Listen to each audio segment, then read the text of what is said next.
Hello, everybody, and welcome to tonight's broadcast of the Blue Otter Draft League Season 3 exhibitions. I am Becky Rita. Took a season off, and I'm back as one of the casters on the desk. With me today, I've got filling in. I should have asked how to pronounce your name. Everyone just calls me Chong. Everybody just Chong. does it. All right, Chong, I've got you filling in today. Thank you for coming in and checking out these exciting games that are on time as expected by the draft. The expert minds of the draft league, always on time, never late. You've been casting a lot of games recently. I will say, not been watching as much League recently myself, so I'm excited to see what's on the table here. And speaking of new things on the table, we have the lady of the hour. Mel made it through. Just go next. I don't want to see this character. Oh my gosh. Yeah, so Mel has been the terror in solo queue lately. Imagine every champion you love, but just better. She basically has Kaisa Q on her own Q. She has a built-in stun on her W, I believe. Her Reflect is her E, I think, or I have the abilities backwards. And her ultimate is it's a mini Karthus ult, is the easiest way to think about it. This champion was very underpowered when she came out, but got a buff and then a lot of hot fixes later, is still in an overpowered state as a character. You can see her, first picked all the time. She can play mid, she can play APC, she can be a flex support pick. It's a very strong champion right now, and I'm surprised it was willingly left open in this first game, but we're going to see an Elise and then a Samira locked in, so this is quite bold out of Team 1 coming out here. Yeah. I will say because this is exhibitions, these are best of ones, and we do not have Fearless, although Fearless will be part of the draft league in the regular season. Tonight, because it's best of ones, teams will be able to play whatever, so we could see 3 games of Mel tonight, and we'll be very excited to, I'm sure. But yeah, we currently have Elise and Samira. I know Elise has actually been rising in popularity recently, but been getting picked occasionally. Sometimes in support, although that might just be like an LCK thing. But I do like the Elise as a champion. I'm not sure how effective it'll be right now, but I trust that there's some method here. The Leona Ezreal has been doing quite well as a duo lane, especially for team fight compositions. Been showing up pretty effectively on the current season. Samira, I will say, not really sure about that one. Haven't seen a lot of Samira for a while. Yeah, I mean, Samira's one of those champions that is super feast or famine. I think she's very hard to play with the power of the current supports that we have, the likes of Leona, even Thresh. Alistar is very strong. These are champions that just innately cancel out what she's trying to do with her style and get up to that S rank on her ultimate to be able to cast it. Any form of CC will actually cancel her out of the ultimate, so it makes it very hard to use. But like you mentioned, this Elise has been rising in popularity as primarily a support pick. We know back in, I think it was 2016, when Griffin debuted in the LCK, Lehens was known for playing Elise and Singed in any role, but primarily support. Yeah. People have realized how strong this character is with the current set of 80 carries that we have in prevalency of the likes of Ezreal, Caitlyn, and Varus all work really well with the single target CC lockdown to be able to get a lot of burst damage out. So that's why this champion has risen in popularity, along with just the likes of how fast the game is with the grubs, with the Otacon buff. People want to get that and get it quick, but we get an Akali lock in, and into that Mel, I think like these AP assassins are what would beat her, the likes of Silas, Kassadin, Akali, because you can't really reflect any of the abilities back. You can just mitigate the damage from them, but it's still, they're on top of you, they're gonna full shot you, and it's gonna be very difficult for Mel to do anything unless she can play at the range that she wants to. And we're seeing, Sejuani and Cassante banned away from Team 1 here. Like I said yesterday on the Premier League, I think health stacking is the name of the game right now. We see Skarner as one of the best junglers, likes to build the hard steel with the Grasp of the Undying.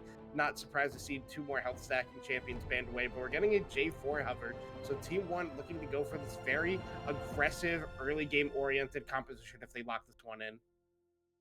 Yeah, and big aggro, certainly very effective. I have actually played a bit of League on the current season, which was not the case last season. I just didn't have time.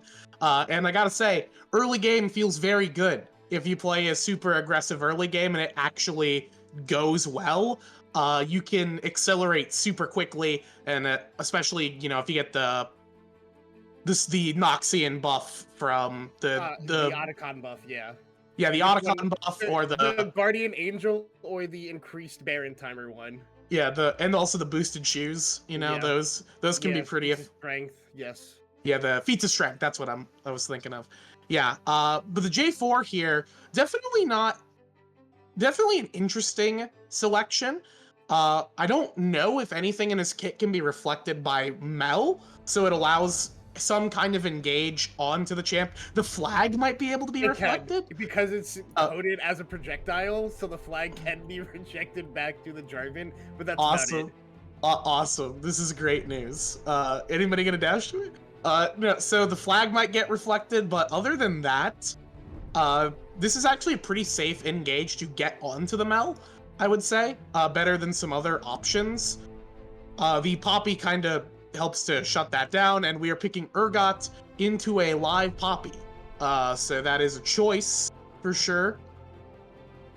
I'm guessing that is Poppy Jungle. Yeah, I it's would gonna be I would Poppy Jungle suppose. because we got the Renekton top lane. What I'm really curious about, as we said, this is for the BOL Draft League, and this is exhibition matches, which means I don't know how much all of these players have played together.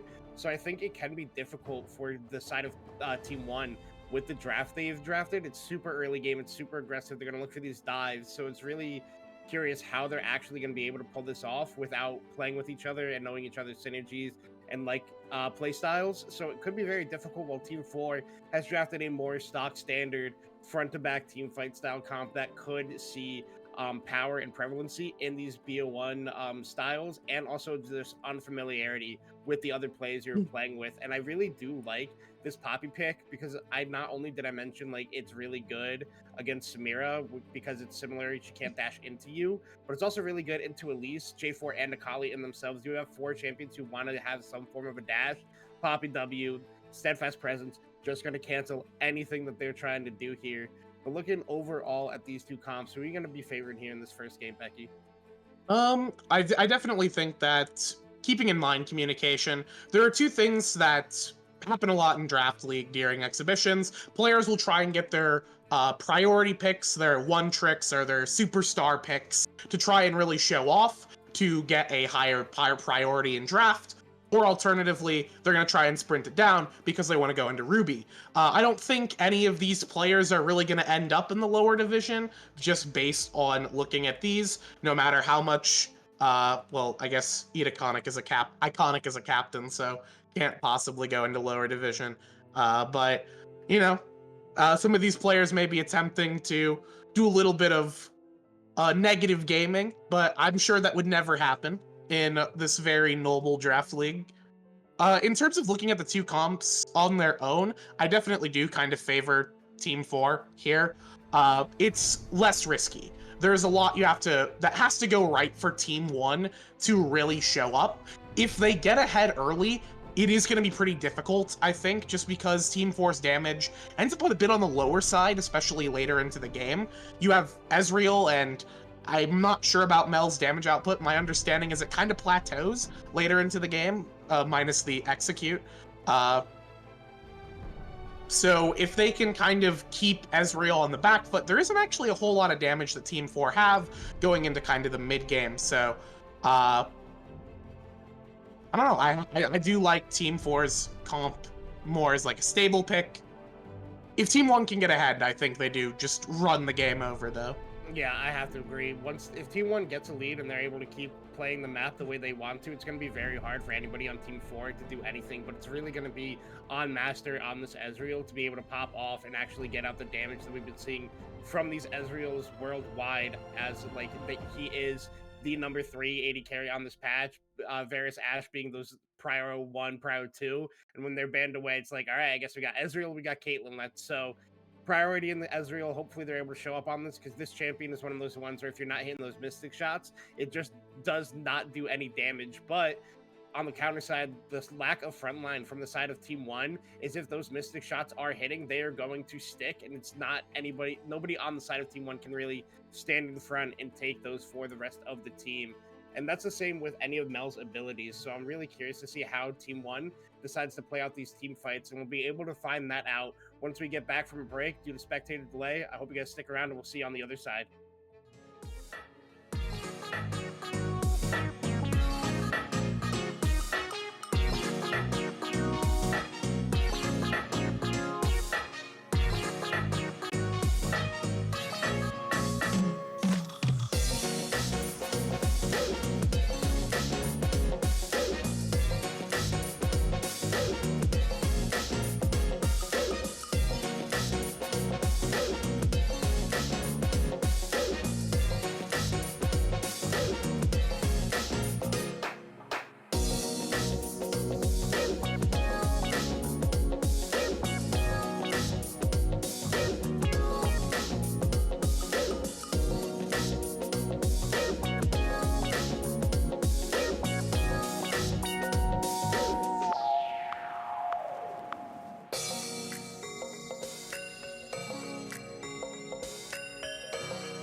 Welcome everybody here on the Rift for game one of our series between Teams 4 and Teams 1 here in the Blue Otter Draft League exhibitions for Season 3. It's not about the teams, it's about the players here. And who are our players? Well, CB Batman in top, Crawl in the jungle, C the Banana Man in the mid lane, Master and Death in the bot lane for the side of Team 4.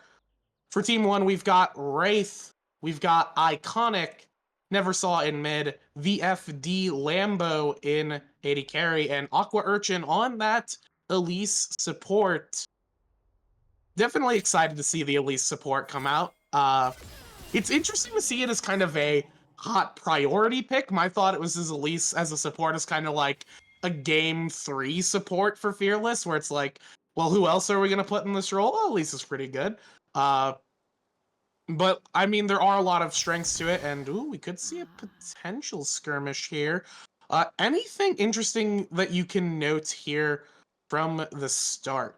Yeah, I think the one thing I find interesting is I have seen a lot of different runes on the Mel, but see the Banana Man choosing to go for that first strike, which makes a lot of sense in this matchup. It's range versus melee, but you see they're not getting the auto attack and already losing it. But like you said, the Elise is definitely an interesting pick in support right now. It's because of how much upfront burst damage that they have, so you're able to get these early game picks onto these melee supports who are lacking the stats in the early levels.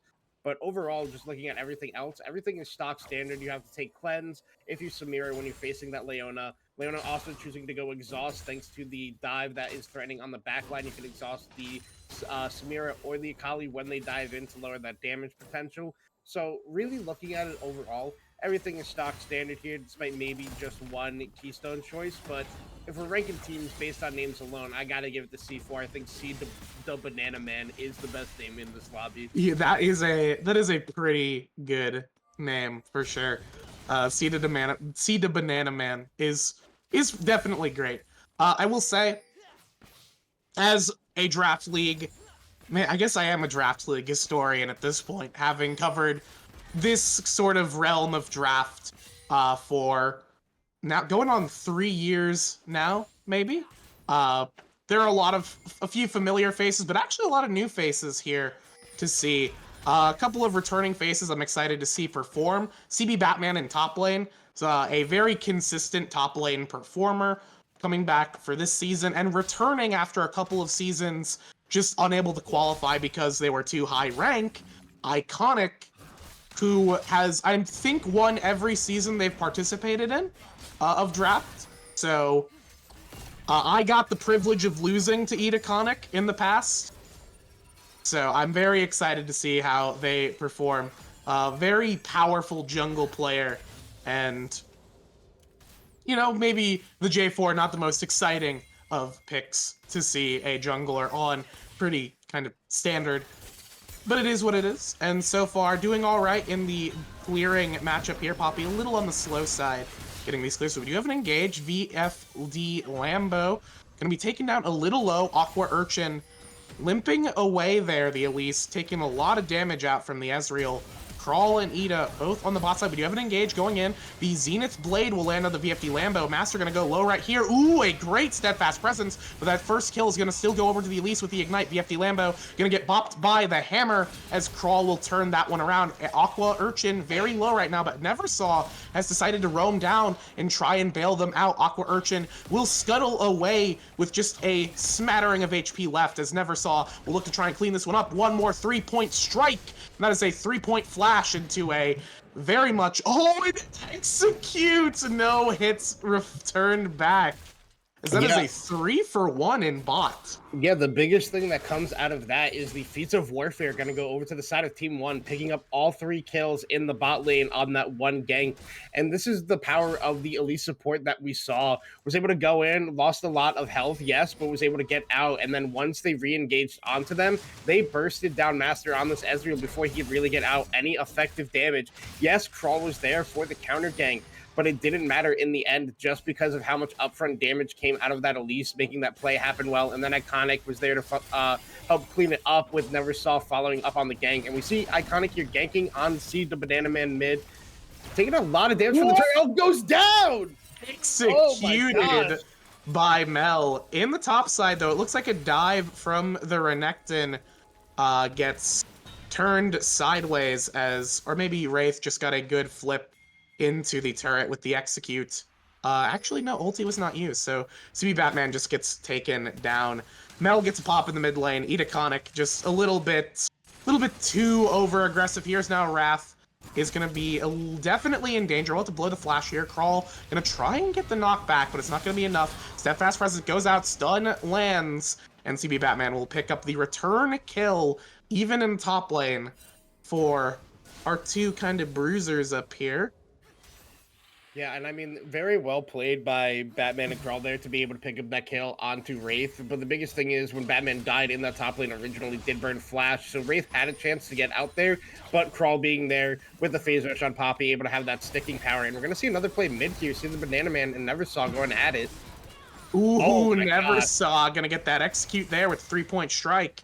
The negate of damage was not enough, only 1 second of immunity, as Death now may be facing their own namesake, but they will walk away from this one.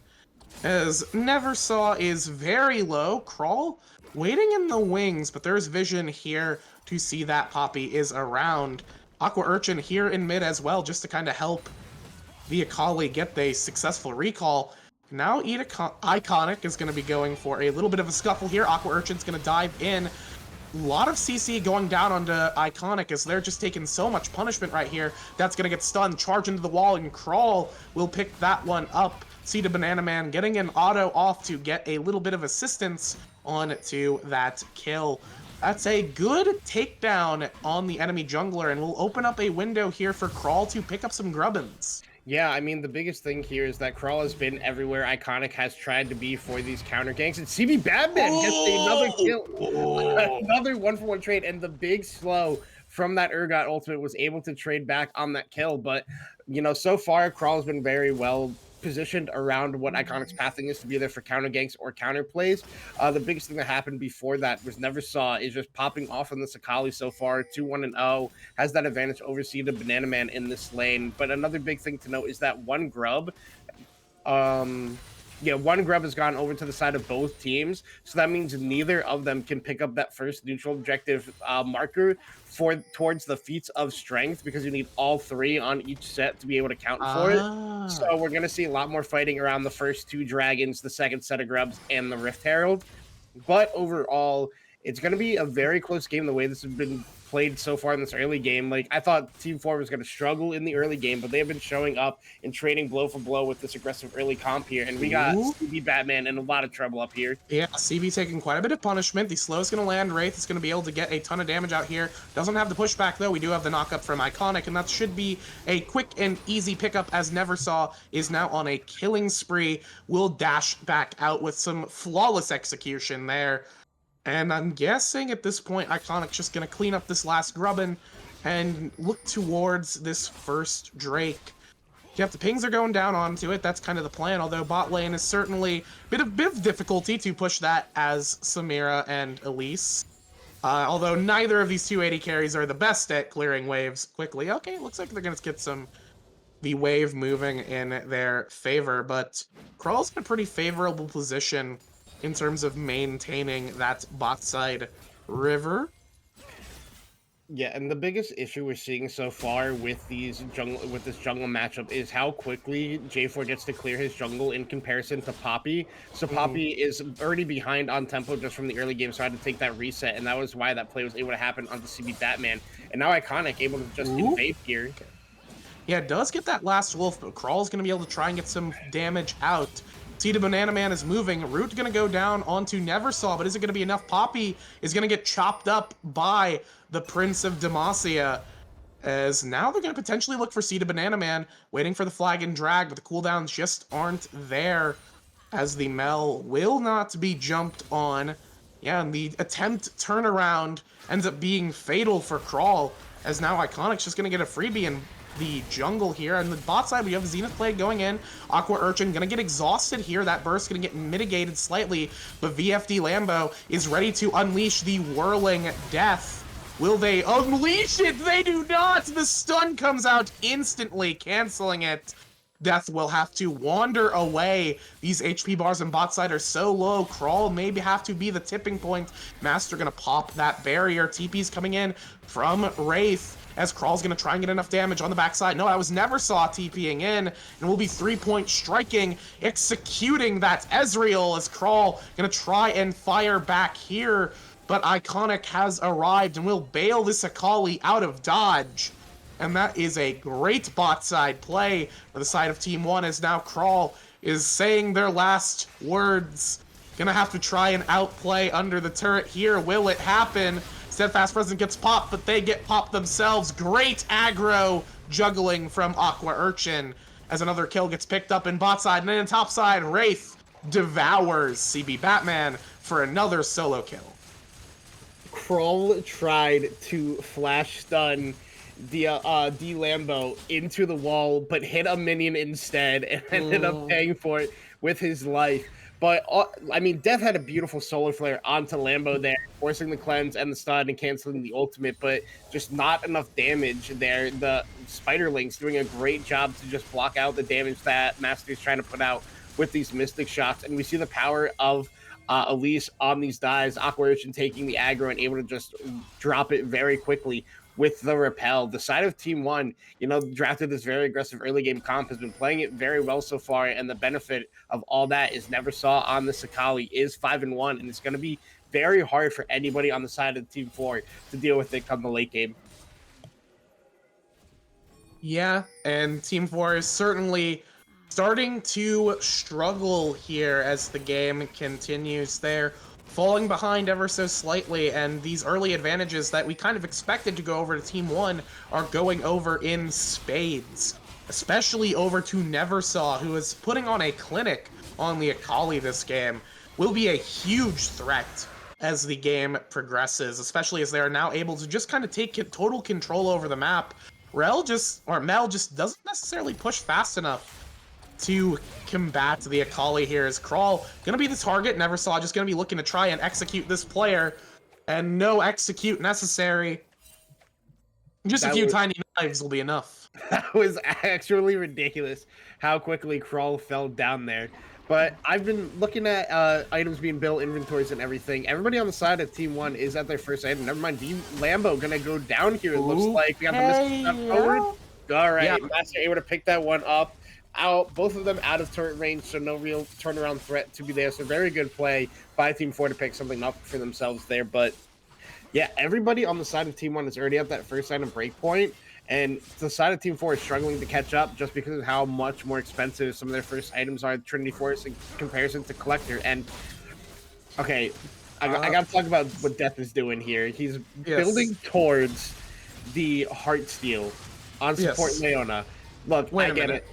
Wait, hold up. Oh, okay. We got some fancy footwork here in the top lane. In the jungle, a Grubbin got stolen, so that's another set of 3 grubs that will not go over to anyone. Another point taken out of Iconic's pocket. Yeah, luckily Iconic was able to pick up 4 though, so that means they do have 2 marks on the neutral objectives, so they're just missing 1. But the biggest thing is I get building Heartsteel. I get, haha, funny sound. It sounds good in my head. I just don't think it's that good on a lot of supports who people try to build it on. I think the cheaper, just straight up, you know, stat-oriented items is a lot better, but Neversaw in some danger here. Yeah, Neversaw gonna get a little bit of punishment here, but Death is just gonna have to limp out as the rest of Team 1 have arrived, but good root from Mel will do a lot of damage back onto Aqua Urchin and Iconic. Aqua Urchin will be the target here. See the Banana Man gonna try and get that one. A shutdown going over to the Mel as See the Banana Man getting some gold into their own pocket, which is certainly not a bad thing, as we do have an engage coming in from Wraith right here. Crawl will be here to try and stop this, but it's going to be an attempt to just knock this man away, and that is a successful knockback, as Wraith will not be able to get any kind of follow-up. The Keeper's verdict is you get nothing here, unless, I guess, they walk up and stop the Poppy and, uh-oh. Okay, Poppy's going to walk away. It's a little, might possibly scary. But we'll just have to kind of limp away from this one, as Iconic is going to look for See the Banana Man, but Death is going to do a lot of work stopping these players here, as Mel's gonna fire actually quite a bit of damage back into Neversaw and Iconic, but Aqua Urchin is here as well. This 3-man squad in the mid, keeping the Mel down, doing a great job, kind of just controlling the center of the map. Yeah, I mean, Mel picking up that kill on the mid lane play is huge for the side of Team 4. Mel is kind of your saving grace in this game. If you're able to get the kills and gold onto them and have them stay safe, it is ideal. So very good on them. But the big thing that happened in that top lane play when Wraith TP'd back in is he did get to cast the ultimate, and neither one goes on the side of Team 4. But CB Batman flipping that top lane. Oh no, but never saw TP'd up here. Wait, is Batman just out of here for free? Oh no, never saw us wrapping around. Yeah. Wait, he failed the shuriken flip. Batman has the chance to actually get out of here. Wait, flash! Oh no, CB Batman, get out of there! No, run away! No! Oh, it's over. Never saw's on you. Oh. You know, we never saw it coming anyway. Banana Man getting a lot of damage onto Iconic here, and there's the Arthas ultimate, aka Mel ultimate, gets the execute down, and Neversaw could look to go in onto Crawl here, but we know he has no ultimate, so no execute there. So nothing really going to come out of it unless Death wants to start forcing this. Hey, we do have a stun. Master going to try and get a little bit of damage here, but it does not look like there's going to be any follow-up. Solar Flare not up. No real CC to follow that stun up, so Mel gets another good pick in the jungle, but that is about it for them. As CB Batman, we may not even get to our third objective here. Wraith has that turret on the ropes. A couple more autos, and that is the last point that Team 1 need for the feats of strength. Yeah, but it looks like the dragon is what is going to get to go down first. And because of how much fighting we've had in this game, we are going to get the, I think it's Ruinous Otacon, the one that spawns the blood petals, which gives adaptive force for each one picked up, as well as team-wide XP growth, and also increases your neutral buffs by 25% when picked up. But now Wraith in some danger here, having to flash away. Nothing really coming. No flash on Crawl or CB Batman, so just going to be able to get away from that one. And that means Dragon goes down to the side of T1 in this bot side. Yeah, and that is going to be a huge pickup for them. And the top side, we do have a scuffle here. Crawl going to try and get some steadfast presence going down, but will get executed, and CB Batman will follow suit as Neversaw's roam is another successful play. They trade a turret in mid, but it is not going to be enough as the chem plants bloom, and Team 1 are looking to take a ton of pressure here, chopping up the top turret, chopping up the bot turret, getting a ton of pressure here off of those neutral objectives. Now Death's going to try and fire back into Iconic, who's taking quite a bit of damage. Zenith Blade does not land into the Solar Flare as Iconic will just dodge out of there. The Essence Barrage, the True Shot Barrage will not land there as, yeah, great moves from Iconic. Great play from Team 1 overall.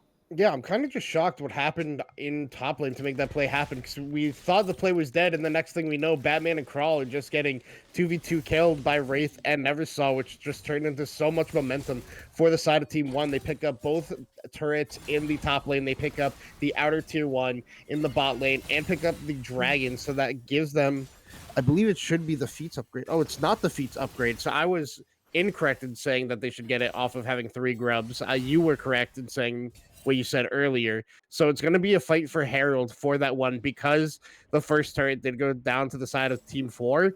They're able to stall it out even longer. So now it's going to be a fight over this Rift Herald. And in the meantime, Wraith is taking a lot of damage down here. Yeah, Wraith's taking a bit of punishment, but will hide under that turret for now. Crawl gonna hover around. Could potentially look for something. Yeah, Wraith, you're in shop, buddy? You okay? This fight was not enough. As Miss Master's actually not gonna do enough damage as Wraith is hanging on with the dreaming of prayer as Crawl gonna walk away from that one. A bit of a sloppy execution from both sides on that play as CB Batman falls elsewhere on the map, and this Herald will drop to Iconic, and that should be the last point they Hey, that's need. gonna be Otacon. Yeah, and Otacon is gonna be the target now. There's no contest here for Team 4. Mel is around, but it is a singular Mel against 3 gamers. Otacon does do quite a bit of damage and has quite a lot of shred, so they will have to be careful about it. Mel gonna keep it aggroed as Crawl arrives. This could be disastrous here, as the Keeper's Verdict is going to be hovering here trying to knock away Iconic so they don't even get a chance to flip, but it will not be enough. The Keeper's Verdict runs out, and the Verdict will land. The Otacon goes over to Team 1 here, as now Team 4 are going to be even more on the ropes than they already were. The stun lands, the Cocoon will devour CB Batman, set up a nice dessert for the Urgots, as now Death will die, and Seed Banana Man will rot. And only Master is going to be here alive on the Rift and will fall ever so shortly. A great stun from Aqua Urchin. And that is a triple kill, shut down ace. Going over to Neversaw and Team 1. Yeah, so watching that Otacon play come down, both sides actually played it very poorly, and Team 1 was lucky that they were able to pick that one up. What people don't understand is that Otacon does so much damage and so much shred, but they never play around the correct one the right way. If it spawns on top lane, it does a lot of damage the further you are away with its long range swipes, and if you stay close to it, it's only going to swipe you once and not deal as much damage as if you are on the outer ring, where it will do more damage. So they were getting afraid, and they would back away when it would start to swipe, thinking it's going to hit them close. They take a lot of damage. So it almost turned around there for Team 4, but Crawl and Seed the Banana Man, again, do the exact same thing that Team 1 did, take way too much damage from it and get punished for it. Team 1 able to get the 5-man ace, got the Otacon buff for themselves, picked up a bunch of the petals there, and Neversaw is a beast on the Sakali, and yet we're just bush camping, and Crawl is going to fall victim to it. And I don't think Death and Master can sit here comfortably and defend this tier 1 turret. Yeah, Storm Raider Surge into the backside of the Ezreal, who gets obliterated, sent right to hell, as now it is only 3 members left alive on the side of Team 4 here, as Aqua Urchin gonna be getting a stun on to Death. That is another kill. Going over to VFD Lambo here. Aqua Urchin playing, I think, very well on the Elise this game, setting up so much for the team, utilizing the... I keep wanting to say the wrong word. It's the Cocoon. You can't say Cocoon. You can't say the Meteos meme name for it. Yeah, that's what I keep saying in my head. It's Cocoon. He's Cocoon. The Cocoons have been great from Aqua Urchin this game, as just setting up perfectly for the big damage from Neversaw in particular. Yeah, I mean, Neversaw is if there is an MVP for this game, it's Neversaw, and their draft stock is going to rise after this first game.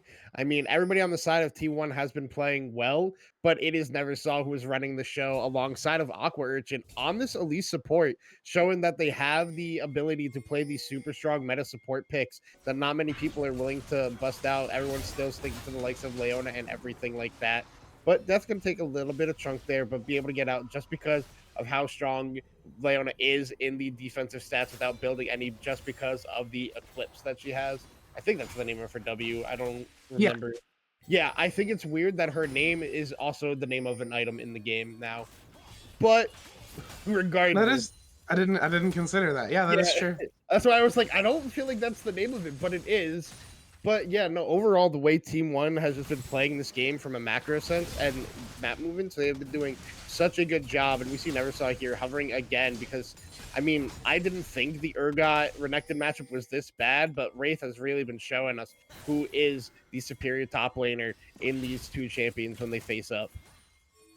Yeah, and that's not to say that CB Batman has done horribly, but... You know, a lot of those one-for-ones early on just did not pan out. As in the jungle, it's going to be Wraith will get shut down. They're going to trade one-for-one there as Leona will fall, but that is going to be a huge CC chain into the Death Chamber as a Quadra from Akali, perfectly executed, following that knock-up into the Pain Train, coming in from Neversaw here. 16-1 on the Akali, looking like they might be a decent pickup in the draft. Not gonna count my chickens too early, but they seem to be pretty okay at League of Legends.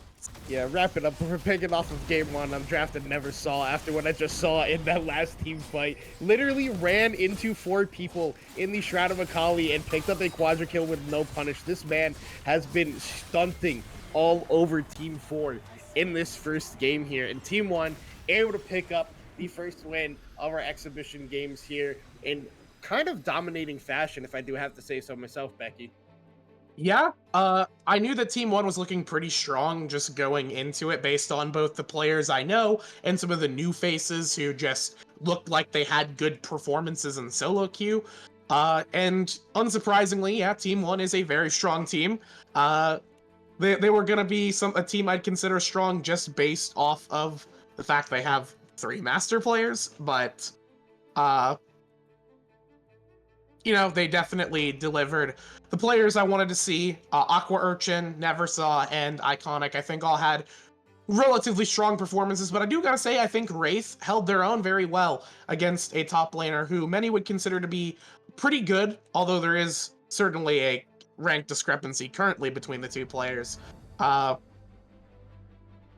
Their CB Batman has been a good performer in the past, and Wraith made them look like Mr. Irrelevant. So, Yeah, just great performances overall. I do feel bad for VF DeLambo. He was kind of just the passenger in this game. Literally was told, hey, sit in the back, eat your bag of potato chips. We're going to get this road trip for you. Really just along for the whole ride. He did less damage than the Leona in the game, but who needs to do it when your Kali is pumping out 3,500 damage in that game? Just an absolute amazing game out of Neversaw and the rest of Team 1, but that doesn't mean, like you said, that some of the players on the side of Team number 4 didn't play well, and I'm curious to see how the rest of them play throughout the night, because they all do have 2 more games to play to help with their draft rise and fall as it be. Yeah, and speaking of games continuing, now that we've watched some good League of Legends, we're going to move on to some great League of Legends with some superstars that are almost certainly going to end up in Ruby. We're getting a preview of what the lower division is going to look like in our next match between Teams 10 and Team 9. So I think we can go ahead and throw it to break, get set up for that one, and when we come back, we'll be in the draft for those 2 teams.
し寝ても覚めてもやまないそっけない君の笑顔が恋しくて星に願うのまた会えるよね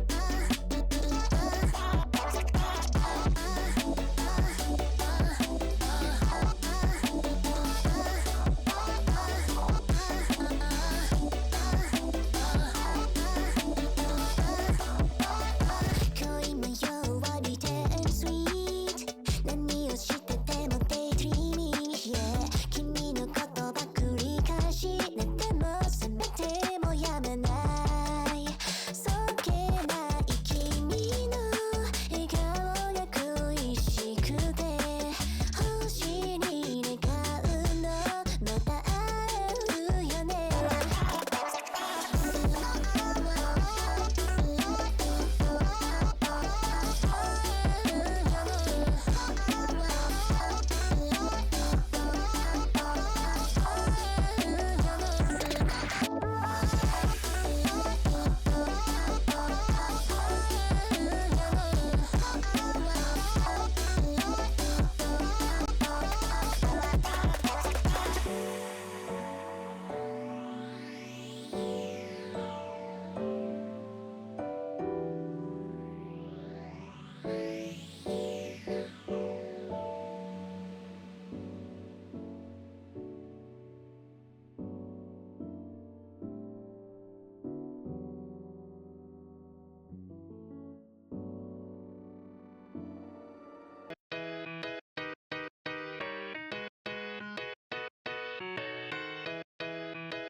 Welcome back, everybody, here for our next exhibition game. We are going from a match between two teams that will have players that will likely end up in Sapphire to two teams who I don't think a single one of these players will end up anywhere other than the lower division.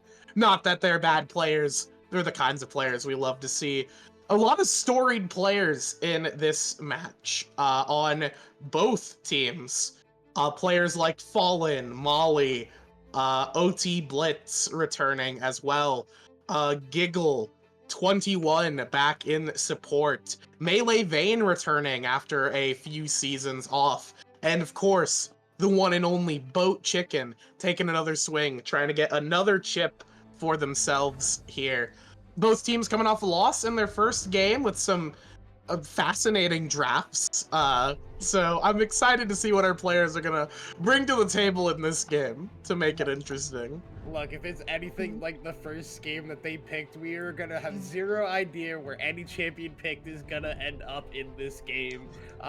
Rumor has it we had a Vi support, AP Kog'Maw mid. We had some crazy and fun champions picked here, and you know you love to see the individuality that comes out in Draft League. It's always a lot of fun, and it's also always never what you expect when you have a meta read. Like a lot of these standard comp leagues, you are like, hey, they're gonna just play the stock standard stuff. But here in Draft League, you're trying to make yourself known, you try to make a name for yourself, so you're gonna pick the fun stuff and try to pop off on it. And sometimes it does not work, and sometimes it does. But we'll see if these interesting strategies, which one will come out on top in this game. Yeah, Team 10 was the team who delivered us the very fascinating draft, and oh man, this better not be Giggle on Sivir mid. We're gonna see Static Shiv into Black Cleaver. It's gonna be all over. The Giggle's attacking me personally with this one. You know, I like the Sivir, just as a champion. It's a weird first pick. I feel like there are 100 other champions in the game I'd rather pick before Sivir, but you know, Sivir's all right.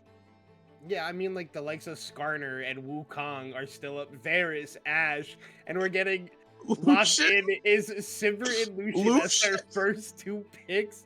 All right. So I hope everybody is ready for some spice in their life, because apparently we're getting it in this game. And who knows?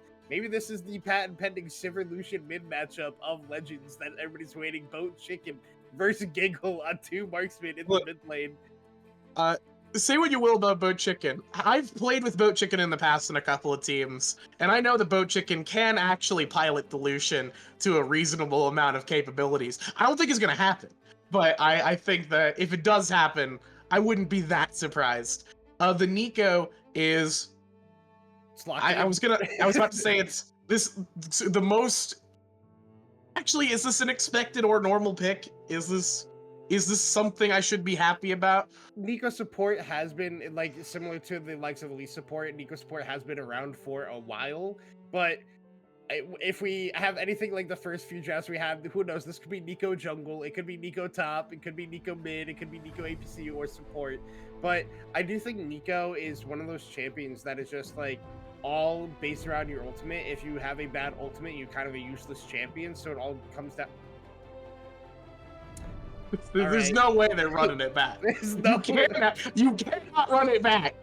21, get off of that champion. Get off, change it. I will not allow you to do this again. Oh my god. Oh my god, we're getting Vi Halo Blade support potentially. Who knows? But definitely an interesting choice there if it is, because I don't think a Vi support will survive if it's a Nico Lucian lane. And I do like the Olaf pick though. I mean, there's nothing that's going to be able to deter him on what Team 10 has drafted so far. Yeah, for sure. For sure. The Olaf will be the third pick for Team 9. Can't say I've seen Olaf in a hot minute.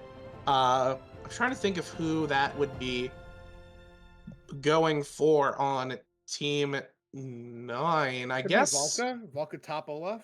Yeah, it doesn't seem like it'd be in Fallen's pool, so I would suspect that it would be more likely to be the Olaf top, but Olaf top blind is certainly one of the choices you can make in League of Legends drafting. But I'm not going to count anything out quite yet. The Mordekaiser will get picked up here, same with the Karma, or banned here for both sides. I can understand. Actually, can I understand the Mordekaiser? It's probably just a targeted ban. The if anything. Olaf used to beat Mordekaiser because you could use your ultimate to get out of the death Oh, round. you can't cleanse. Oh, yeah, since they removed that interaction, Mordekaiser just kind of beats up on him now. It becomes a much more skill matchup, and then instead of a press one button matchup. But I mean, it's definitely an interesting draft. Who knows? Maybe this is even like a Boat Chicken Olaf mid angle. Who knows what? Who knows, man? That can't be real. Hey, so my support can't be real either, but there's a chance that we're getting it again. Yeah, Rutledge is gonna get the Gwen taken away from them. They did quite well on the in the Gwen in the first game they played. Were the only human being on the team, it looks like. So you know, Rutledge not gonna get another swing at that one as we pick up the Cassante, a resident sleeper. Yeah, so I have been, I recently came off playing a competitive season with Rutledge, in BOL Emerald. Actually, we made it to finals together. He started out as the top laner for my team and then went back to his mid-general role in mid lane. And he was a very strong top laner, could play the likes of, Alawi's, Gwen's, all these split pushers, and can also still play tanks. And I speak of the split pusher, the Alawi does get locked in. We're seeing a Mel again. Yeah, I'm guessing okay, that's okay. So boat we're chicken? not getting. Okay, we can confirm that we are not getting 21 by support this game. It has to be Seraphine or Mel support. Yeah, that. No one else can jungle on this team. Yeah, I mean, that's what you think. I've seen, I've played with somebody who did Alawi jungle. It was not good. As we do have the Team 9 closing out with. Is this Garen mid or is this Cassante mid? This has to be Garen mid. Garen or Cassante mid. I think Garen mid could go very well against Mel. I don't think it's kind of going to be similar to the Akali matchup we saw last game, but man, I am excited to see some of what Team 9 is cooking up on their side with 0cc run at you full style into an Alawi. Yeah, some would call that an ill-advised decision. I would call that expert gameplay. I would just call it Draft League. I would call it Draft League cinema right here. Looking at these two teams, Team 10 kind of ended up being at the end of the day, a bit more standard. Team 9 is certainly just like 5 champions we've selected because we like them. So I'm curious as to what you think going into this game. Which team has kind of the advantage in this match? Yeah, I think looking at these two teams, looking at what is going to be coming onto the Rift in this game, we have peak cinematic League of Legends, and then we have a standard team comp out of team 10 here. So, I mean, you got to favor Team 10, right? It's a standard front-to-back team comp. Sivir's going to just sit there, do her ricochet fun stuff, not be able to be touched because you have the peeling from Mel and Seraphine, while Team 9 is going to split push you into oblivion with Garen Cassante come the late game and pray that Lucian, Nico, and Olaf do not get caught out in the mid lane and die from the CC options that's going to come out from Team 10. But even then, it's still really hard for Cassante or Garen to be able to answer an Alawi in the side lane in the late game. So, I mean, overall, I'm going to have to favor Team 10, but, I mean, Team 9's got the legends, they got the GOATs, so I feel like they're going to find a way to pull this one out, but all in all, if you're going team comp only, it's got to be Team 10.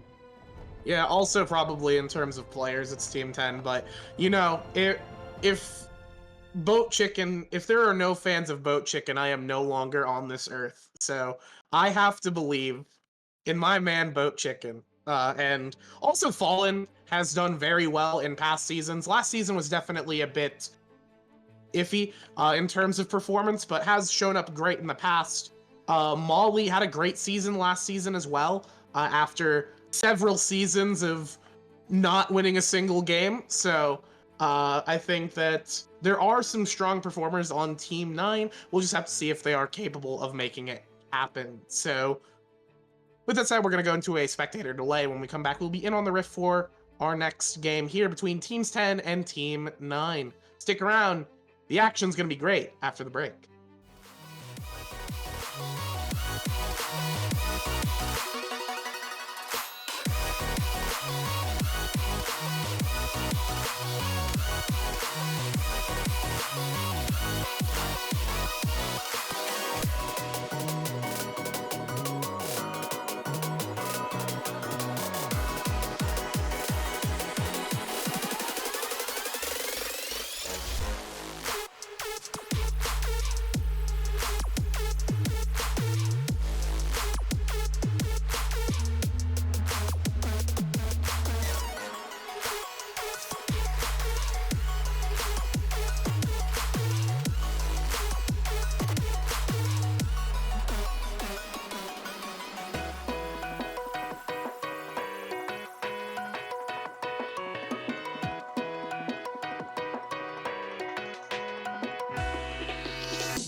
Welcome back, everybody, here on the Rift for Game 2 of Exhibition Night here at the Blue Water Draft League.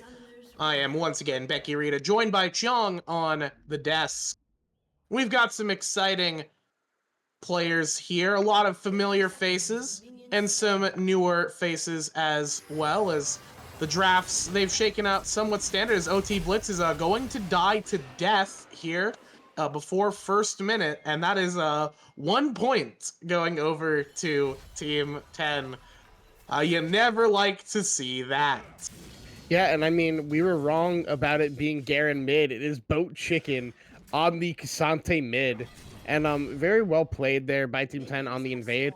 I would have liked it, if possible, for Boogie Nerd not to have to start the queue. It feels very bad for Vi to have to start queue for jungle clear. So now they are going to need a leash. Otherwise, they're going to be so behind fallen on tempo of this. All right, I don't know what Boogie was doing there, but boogieing is what they were yeah, doing. yeah, but he's gonna be Huh?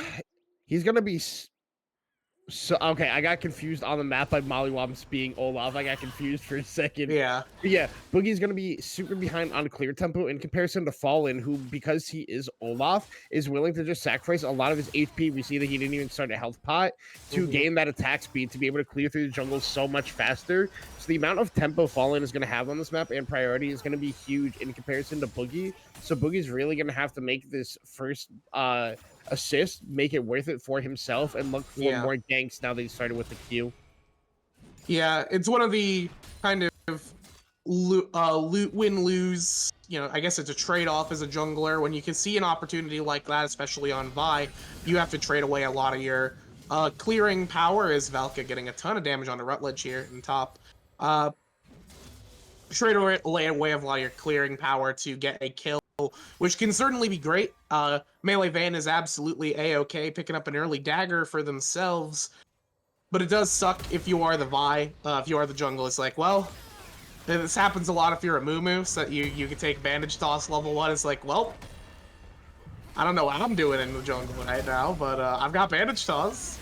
Yeah, but I've done that before as a Moo, and I've literally level 2 ganked mid before as just a pass by to get up to my blue buff. But not everybody is willing to do stuff like that. But now we see with the pressure that Volca has in the top lane, able to just run down, ward onto, or not even ward. Just okay, check. We're just saying hello. Just checking. He's like, hey, blue buff's still here. He's hanging out. Guys, blue buff spotted. So they do know that Vi is going to be sort of ending on top side, that it's not useless info for sure, especially since Valka is looking to play pretty aggro here into Rutledge, at least until Rutledge starts getting some of those levels and starts being able to stat check Garen a little bit. Although both of these champions are a little stat checky for sure.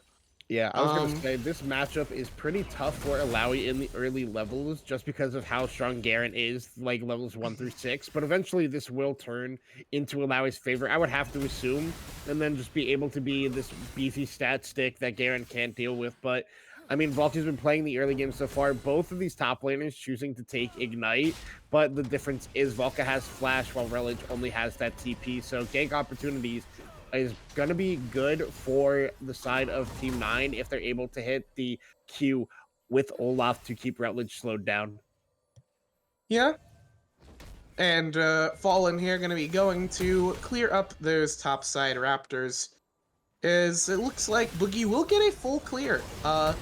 Definitely a little bit behind in tempo, but not so critically far behind that it's game over.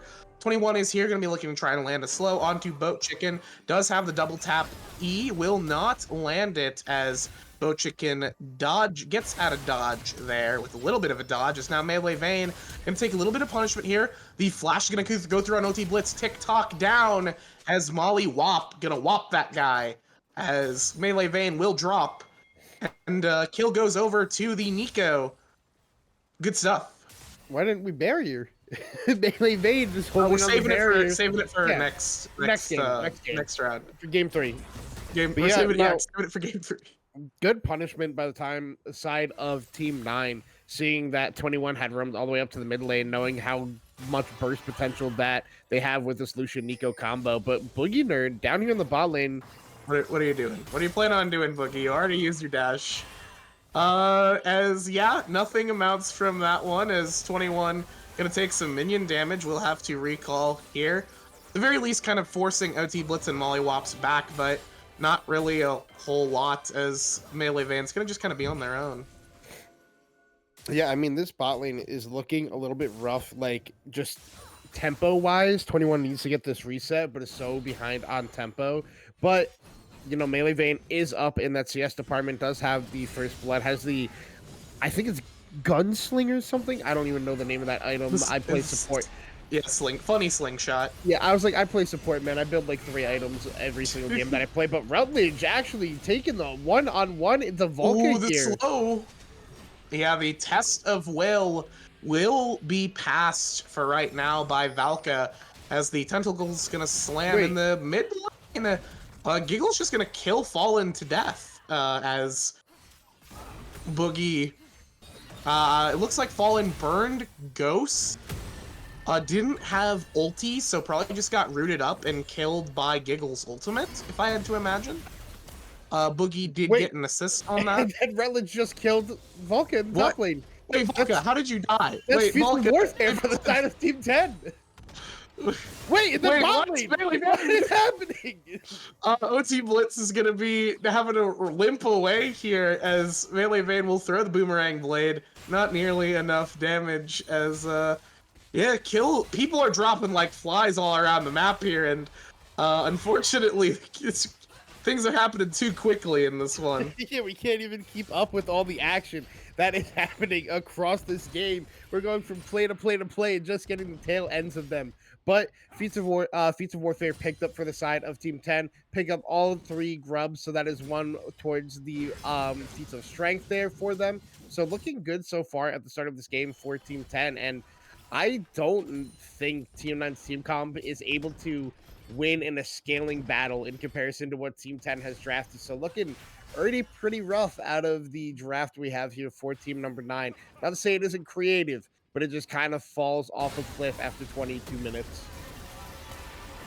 Yeah, for sure, they do have to consider that, as Boat Chicken is going to be getting a little bit of damage on the 21, as Giggle is going to just receive a little bit of assistance here. Melee Vane had 2 resets. Will pick up 21, could be in a little bit of danger. Fallen doesn't have Ghost, but does have ulti. Will pop the Ragnarok, and that is going to be 21 taken down. For a hot second there, I thought Fallen had DC'd, and I thought 21 was just going to walk completely past him.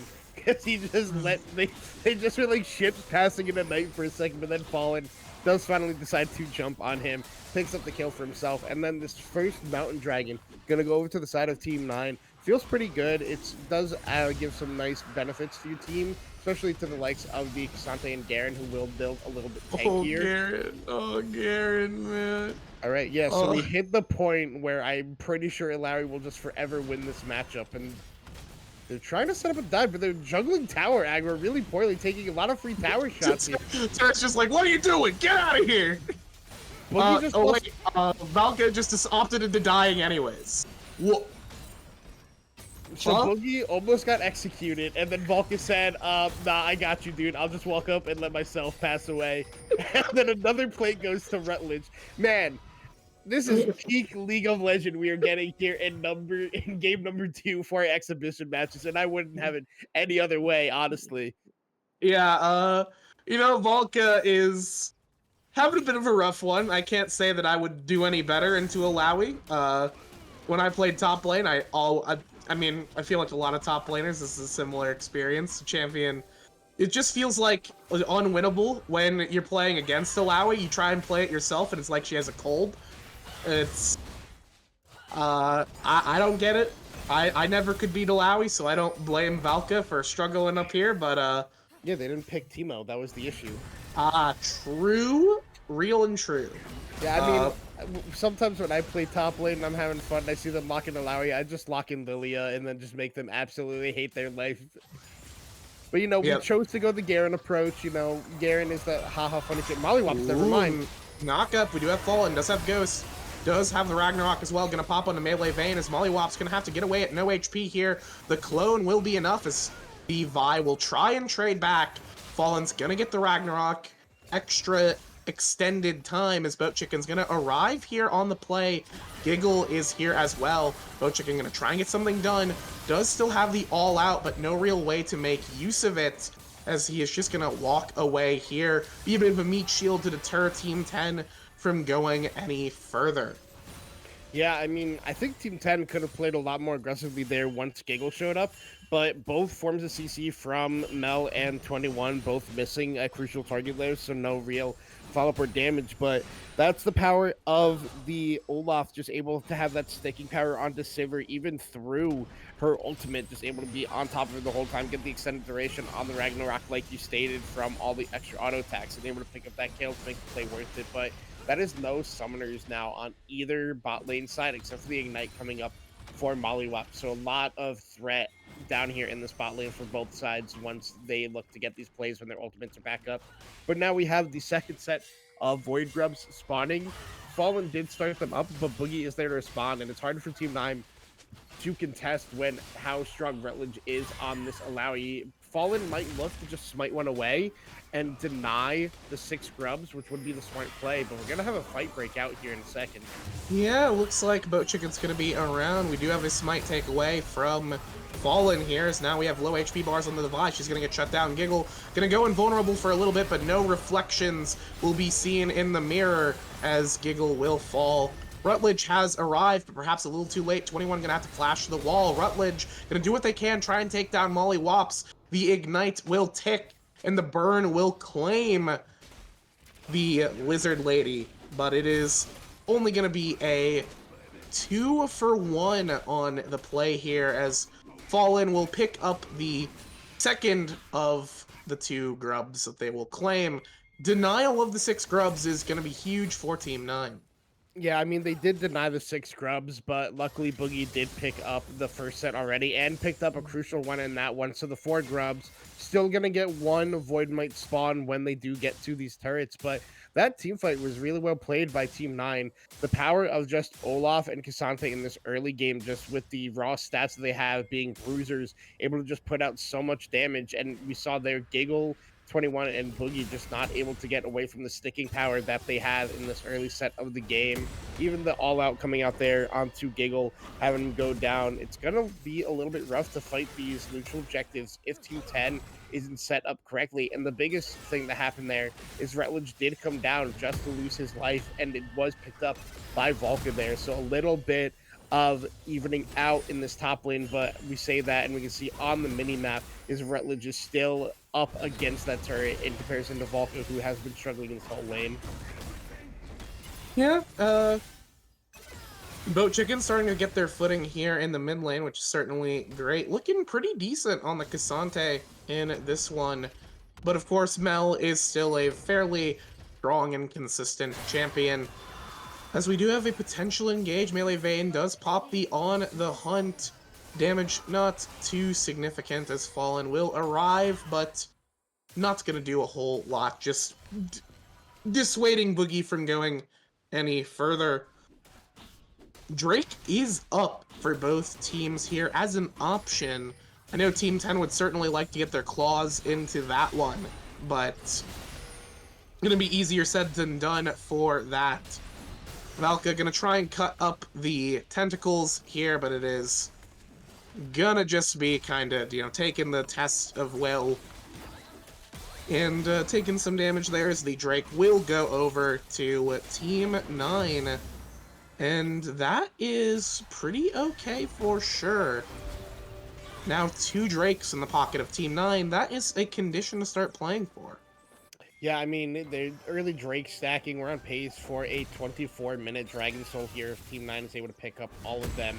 But, the biggest thing right now is how close Team 10 is picking up that first turret thanks to the pressure that Rutledge does have in the top side. Oh my gosh.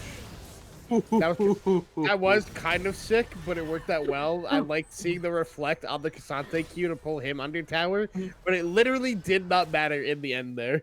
Yeah, we pulled Cassante under tower. Oh wait, he's on top of me. Oh, uh-oh. It's definitely, it is a cool interaction. We love to see the cool interactions with the Mel reflect us. Mollywops turning into a honey fruit here. Oh, boo. Some days you just want to be a plant, and you know, some days that no people don't let you be a plant, and I think that's messed up. Yeah, I mean, he was really just trying to get his green thumb rocking there, and 21 was not having any of it. That activist mollywops out there. But I mean, those little niche plays by Nico is like you also have to have the understanding of all the different maps when you are transforming into these plants or like neutral objectives or like even like the scuttle crab is just like how they path and position or like where the honey fruits, vision plants, and all the stuff spawn to be able to get the picks and not look suspicious. And I mean, it's pretty suspicious when you see a honey fruit walking in to the river bush. Who? Why is that plant moving? Yeah, 21's just like, huh, I didn't know you could aggro these. Let me pick up some honey fruit for myself there. It's actually the Uber Eats delivery coming into Oh, mid lane. yeah. We're not sponsored by them yet. We gotta wait on that one. Oh, my bad. Uber Eats, hit us. Uber Eats, hit us up. But yeah, no. Now the Herald is going to be started up here, and if it is taken by the side of Team 9, that will give them 3 of the neutral objectives for the feats. But that is also it. Actually, it doesn't matter. I forgot. Rutledge picked up first turret. Yep, first turret. So that means that it went. Ooh, cool. Big lockdown into OT Blitz. Will pop the barrier there, learning from Melee Vane's mistake. Will stay alive, but it is going to be a futile effort as Boogie Nerd is going to be here, does have the flash, does have the assault and battery, and you don't want to know what's going to be happening here, as Boogie Nerd will not drop to the turret. Gonna get close, though, as Lucian gets taken down by the Vi. And then Boogie KS's the turret gold from the rest of his team. But Be now, destroyed. yeah, we see Molly and Bo Chicken on their way down here. Boogie's super low. This could be a good play for the side of Team 9, but Boogie's able to get out, and Mollywop takes so much damage. Wait a minute. From Mollywops. there. Mollywop's gonna get a little bit shredded here. 21's gonna try and finish it out. The Bo Chicken's gonna go all out, gonna get real squishy here. Melee Vane still a little untouched here, doing a ton of damage. Molly playing with fire, stepping up, dodging out on that boomerang blade, but will hover in the bush, trying to see if the side of Team 10 play a little bit greedily. And they will not, and so the reset happens. In the top side, Valka praying for a reset, maybe of the game entirely here, as they are still stuck under tower as the tentacle lady looms large in the top side here. Yeah, I mean, I think in that bot lane play, okay, never mind, Rutledge is going to Here get we a bot go. Yeah, we're going to get a huge engage. That's just going to be a takedown there. The execute is a freebie going over to Valka. Yeah, Had to do something up there. He got outplayed, as in he got executed. Yeah, but smart for Team 10 that they do trade something on the map there. They see an opportunity to get the freebie in mid lane, and they'll pick up another turret for themselves. Yeah, it's interested to see the build path coming out here from Melee Vane. We normally see a lot of Essence Reaver first item for Sivir. That way she can just forever clear waves and not ever have to worry about mana issues.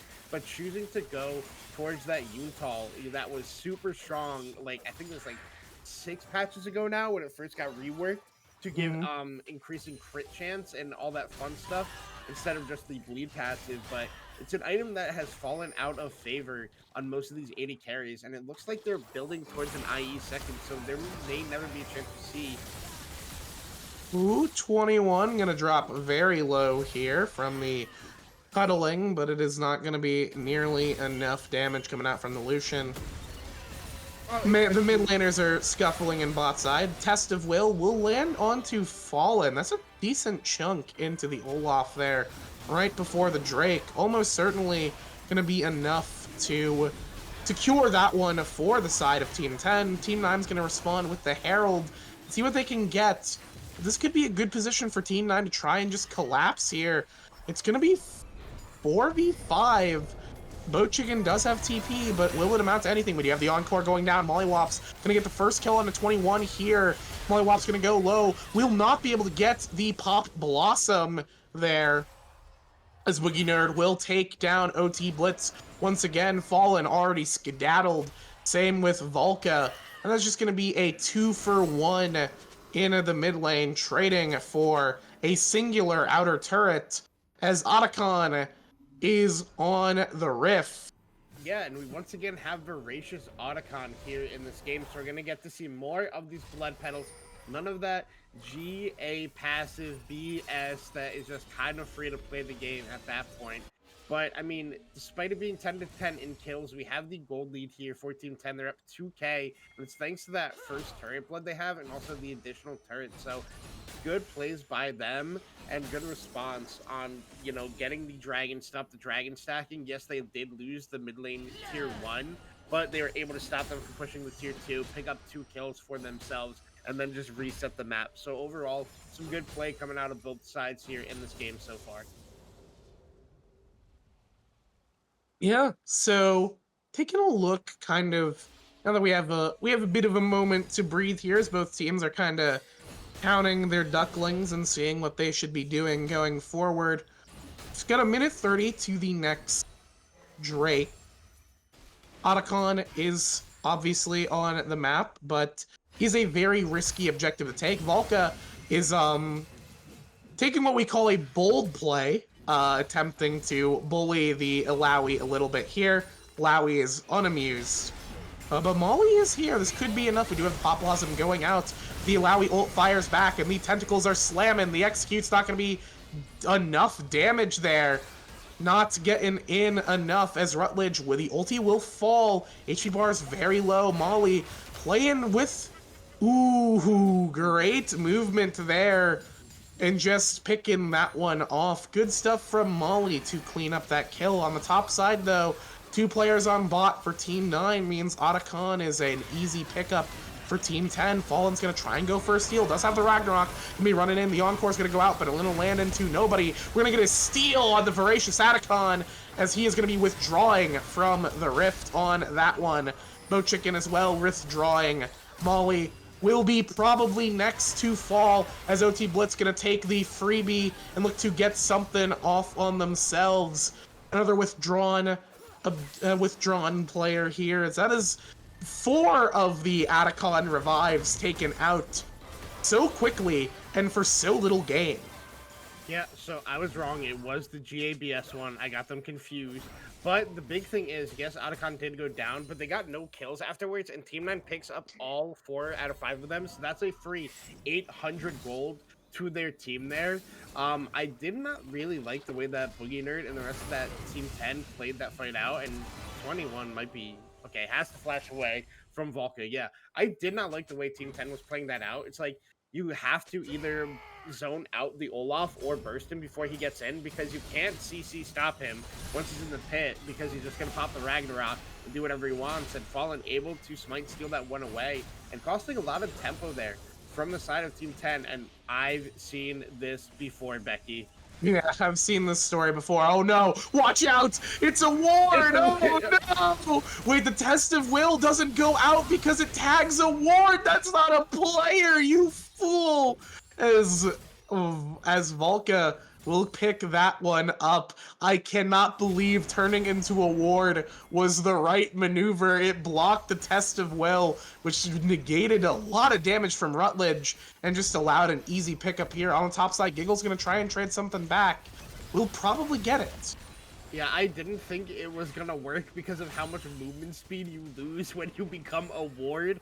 But Mollywob's going, Vision is king and Vision can kill you, and literally becomes a ward to get that kill onto Rutledge. And now Giggle.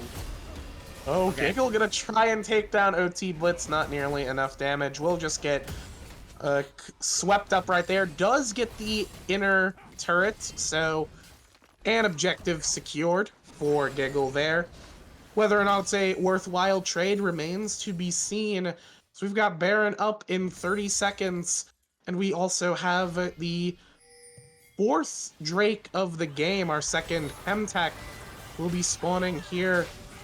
Volca gonna get locked up in the red side jungle of Team 10. The Encore's gonna go over the wall. They spotted Mollywops, just getting a freebie here right before the Drake. Also sending Volca running to the hills. This is horrendous for Team 9. Unless Bochick can get something happening, going all out, gonna trade one back. We'll have to flash. Yeah, And that will sort of end the play. I'm not sure how worth getting that pick onto a support for Bow Chicken is popping both the ultimate and the flash.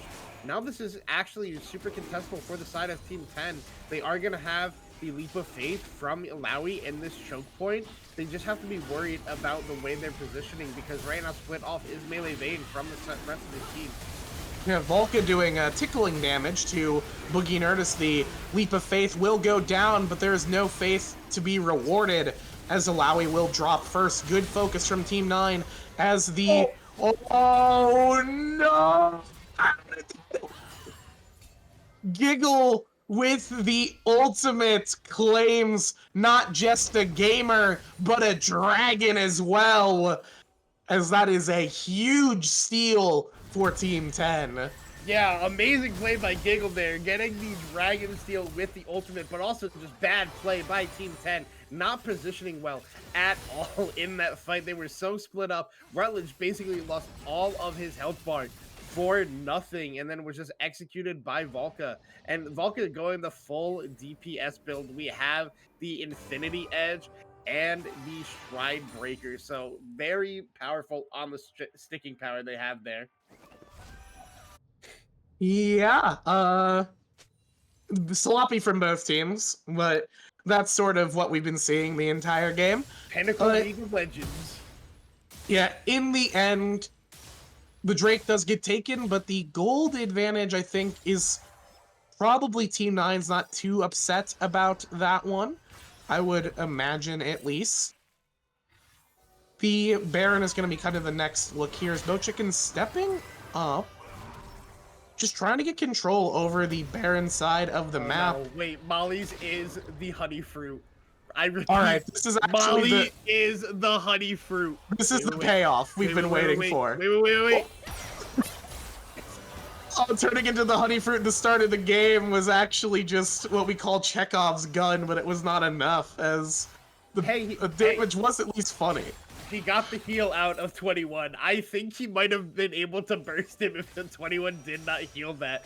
So we're starting to see the potential of this Nico becoming the fruits across the map.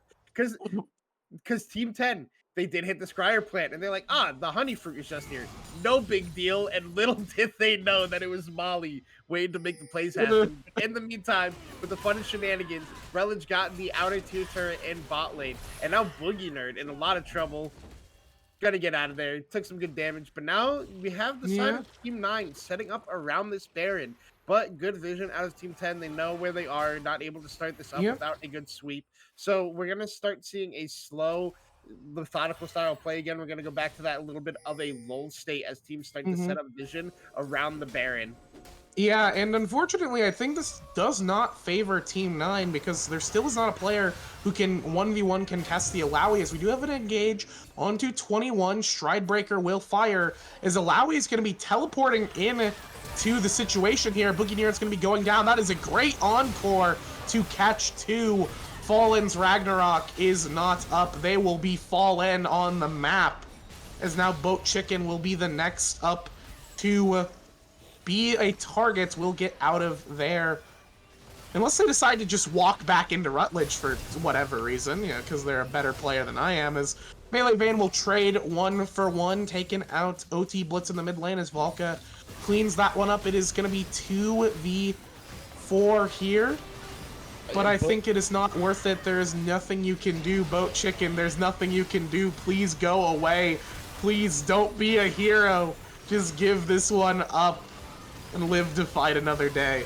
Yeah, it was a really good TP there by Rutledge to help Bailey's team out, and the rest of the team just being willing to turn on that. And the Vi cease and desist followed up with the crescendo from 21 over top, hitting it at max range onto the Vi to get it onto Olaf, who had already popped the Ragnarok, and onto Mollywops as well. Able to pick up those 2 kills, which transitioned into a Baron.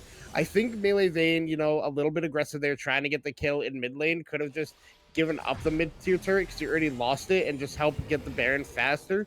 But 4 out of 5 members picking up the Baron on the side of Team 10 is ideal for them because not only do they have the Baron buff and the split push power of an Alawi, but they also have the spawning Void Might every time they get to these turrets. And now Dragon is spawning. This would be sole point for either team. So if you're the side of Team 10, you can just willingly give this one up and use the Baron power buff that you have, and then you either push all the lanes and take it or fall back to the Dragon later.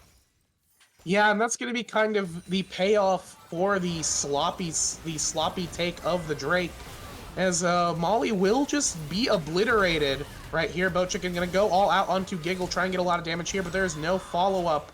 Garen is in the top side. OT Blitz is in a different zip code. Fallen is clearing jungle camps. What are you doing, bud? That is not the right place to be. TP will come out from Mel to stop the Garen. The split push win condition has been put on ice by Mel's arrival. That's just going to be getting everything they want. They don't even have to give up the Drake here as they pick up another one for themselves and get right back out onto the map as the death timers are still ticking for Team 9. Yeah, you could say that Molly has been whopped, but bigger thing that came out there is that OT Blitz also did burn the flash as Boogie Nerd was trying to press forward further there. But the also thing you have to remember is taking time to make that fight happen and to take the Dragon, you also just lose time that you have with the Baron. So now Team 9 able to kind of regroup, clear out these waves again. And because of map reset states, it's really hard for Rutledge to even stay pushed up here with the rest of the team so far back into their side of the map. Rutledge could be the play that Team 9 looks to look for to start to mount this comeback in this game. Despite it being close, it feels like tempo-wise, it is in favor of Team 10 right now. Yeah, the gold is certainly relatively close, about just a little under 3,000 in favor of Team 10, but with all the pressure they've gotten in terms of objectives, that is certainly more than meets the eye on this one, especially for looking at some of these gold differences here. Very narrow margins across the board here. 1,000 in favor of one team or the other. Not really a huge differential. The differential is just coming into how the map is being played and the macro decisions being made, as Giggle will be a sacrificial lamb here, falling to try and get something else around the map as Rutledge continues to apply pressure in bot lane, forcing players down to them. But we decided to leave mid lane for some reason. But we are going to pick one up in top lane. Rutledge will attempt to trade here onto OT Blitz, but Molly Wops was secretly there the whole time, as the Nico will clean up once again onto Rutledge. Now we do have a CC immune Olaf, who will be fallen over here once again. We'll pick up 21 on their way down. Yeah, I'm also really shocked that Rutledge trying to TP out there, despite, Boat Chicken having the Q3 wind-up knockback ready to go. So ends up expending both of his summoner spells just to fall down there in the end. But looking at the state of this map, overall, it's still tempo favored for Team 10. 21 did go down in that top side, as we saw earlier. But waves are pushed out in their favor, able to just recoup, take their jungle now, and wait for these next set of neutral objectives to spawn. Yeah, I feel like Team 10 could have done a lot more with that Baron that they had before. They just let Alawi continue to apply pressure in a single lane, force Team 9 to send 2 or 3 players to take that down, and when you have the man advantage, just run over who's ever left, either in top or mid. They were able to get some inner turrets, but that's kind of not what you really want to get out of a Baron play like that. It feels like they could have gotten so much more, but they got distracted by making different kinds of plays around the map, as there's a sus imposter here in the mid lane. Nope, Molly will not attempt to go any further. Knows that the Sivir will instantly spot out any sus imposters with the ricochet auto attacks. So we do have engages on both sides of the map. We have Boogie Nerd going to be looking to get the cease and desist on the Boat Chicken, who's going to be 1v3, going to go all out. Try and get out of this one on the bot side. Molly Wops will once again pick up Rutledge, as 4 players are down there to pick up the Alawi, and Boat Chicken is just living as long as they possibly can. So 1-for-1, top for mid. as pressure is traded across the map, but importantly, Melee Vayne found an opportunity to get that push going as Team 9 had their attention elsewhere. Yeah, and I mean, that was the story of both sides of the map. Rutledge tried to live for as long as he could. Both Chicken does the same thing, but in the end, they both fall down. But the benefiters is Team 10, able to pick up the mid inhibitor turret thanks to Melee Vayne, and no engage ends up coming out after that. So we're gonna see these teams get ready for this Baron buff that is now spawning onto the Rift in this game for the second time. Yeah, second Rift right here. We're getting a little bit of a long boy right now between these two teams, trying to create some kind of action here. We do have the soul point for Team 10. The 4-pointer Chemtech Drake is certainly very, very interesting to see. The Baron as well could be a huge pickup for either of these teams, as they both have strong split push angles. It looks like both teams are going to be prioritizing this Drake right here, either trying to secure the soul or deny it. Fallen has a good angle on the bot side here. In the mid lane, there are 3 gamers for Team 9 looking to just trying to move down in here. That's not a real boat chicken as they're walking in. We'll see if the fools will be made here today. The Pop Blossom goes out. Flash going to go into the engage, but the Leap of Faith will do a ton of damage to flip that back to Molly Wops. Meanwhile, on the side, Garen will pick up one. Fallen will go for a flip, and the flip will be caught by OT Blitz, who will fire back there, trying to dip dash away, but it'll not be enough. The Drake soul will be denied, but at what cost? The cost is 3 for 3, and neither team is going to be able to make a Baron play off of it. Yeah, and I mean, it's definitely very close on either side. The Dragon ends up getting picked up by OT Blitz there because both jungles had fallen down, and I definitely think that is not the correct play to be making if you are on the side of Team 10. Chemtech Soul is one of the worst Dragon Souls in the whole entire game, so I think you could have just given that up. It's not Soul for Team 9, and you could have just picked yourselves up one of the Baron buff, which is crucial for you guys to be able to end this game because of how long this game has been stalling out. We're going to get a full 7 Dragon Soul. We have 2 Barons. We're going to get an Elder Dragon probably spawning in this game as well, and I think if you take the Baron at this point, it is a way to win the game, while the Chemtech Soul does not help you win the game at this point. Yeah, Chemtech Soul is definitely not going to be... I feel like that's definitely not going to be the win condition of this one. Elder Drake is certainly a prayer for either of these teams. I feel like if we get to Elder, something has gone horribly wrong. It's not impossible, but it certainly is feeling like it's unlikely. I think both these teams do need to consider their Baron options here. Team 10 especially, it really feels like they have to be doing more here, but unfortunately a lot of their power is loaded into an Alawi who'd rather be in the side lane, or that's kind of about it. In a 4v4 or 4v5, Team 10 really doesn't have a whole lot of juice to them. Meanwhile, the stat checking from Boat Chicken and Volca and Fallen is just so strong that it's really hard for this sort of super tank Vi to really make a dent into anything and just kind of get chopped up, and Mel is certainly kind of struggling here to get a whole lot out of fights, although Giggle's doing their best for sure. Rutledge is going to be going for a 1v1 into the Boat Chicken, but will just kind of be walking away, and look, Rutledge is now taunted another 3 players up to them. This has to be the opportunity Team 10 take. Yeah, the jungler is not on Baron. Why did we send Fallen down here? What are we doing, Team 9? This is a disaster. Unless the Pop Blossom... Wait a minute, we're just leaving the Baron. What the hell? Someone just walked up and spouted.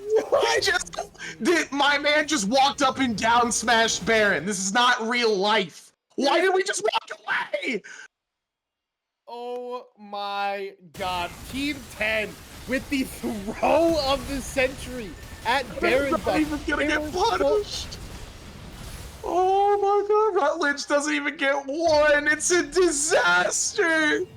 I don't know what I just watched on my screen there. That was the freest Baron I had ever seen. Team 10 had so much DPS on it, and then Boogie Nerd decides to ult onto Volca. Or no, sorry, on the Boat Chicken in the bot side and go completely away from the Baron. And Fallen says, well, don't mind if I do. And just walks up and takes it because it was at 1K HP. I'm not sure what the comms were there, but those were not the right ones at all. Team 9 is gonna lose the Baron buff onto Boat Chicken, and possibly never mind. Vulcan's gonna get 2 kills here. Vulcan's just cutting through everyone there. Giggle gonna stay Oh my alive, invulnerable by the way. Really balanced ability. Really super cool stuff. A big fan of Mel. Pop Blossom, just to clear the wave here, is we're losing Baron on our players. And we're just never mind. Elder's actually gonna be the win condition of the game. Who am I kidding? I don't know if there's a win condition to this game. The my heat death god. of the universe.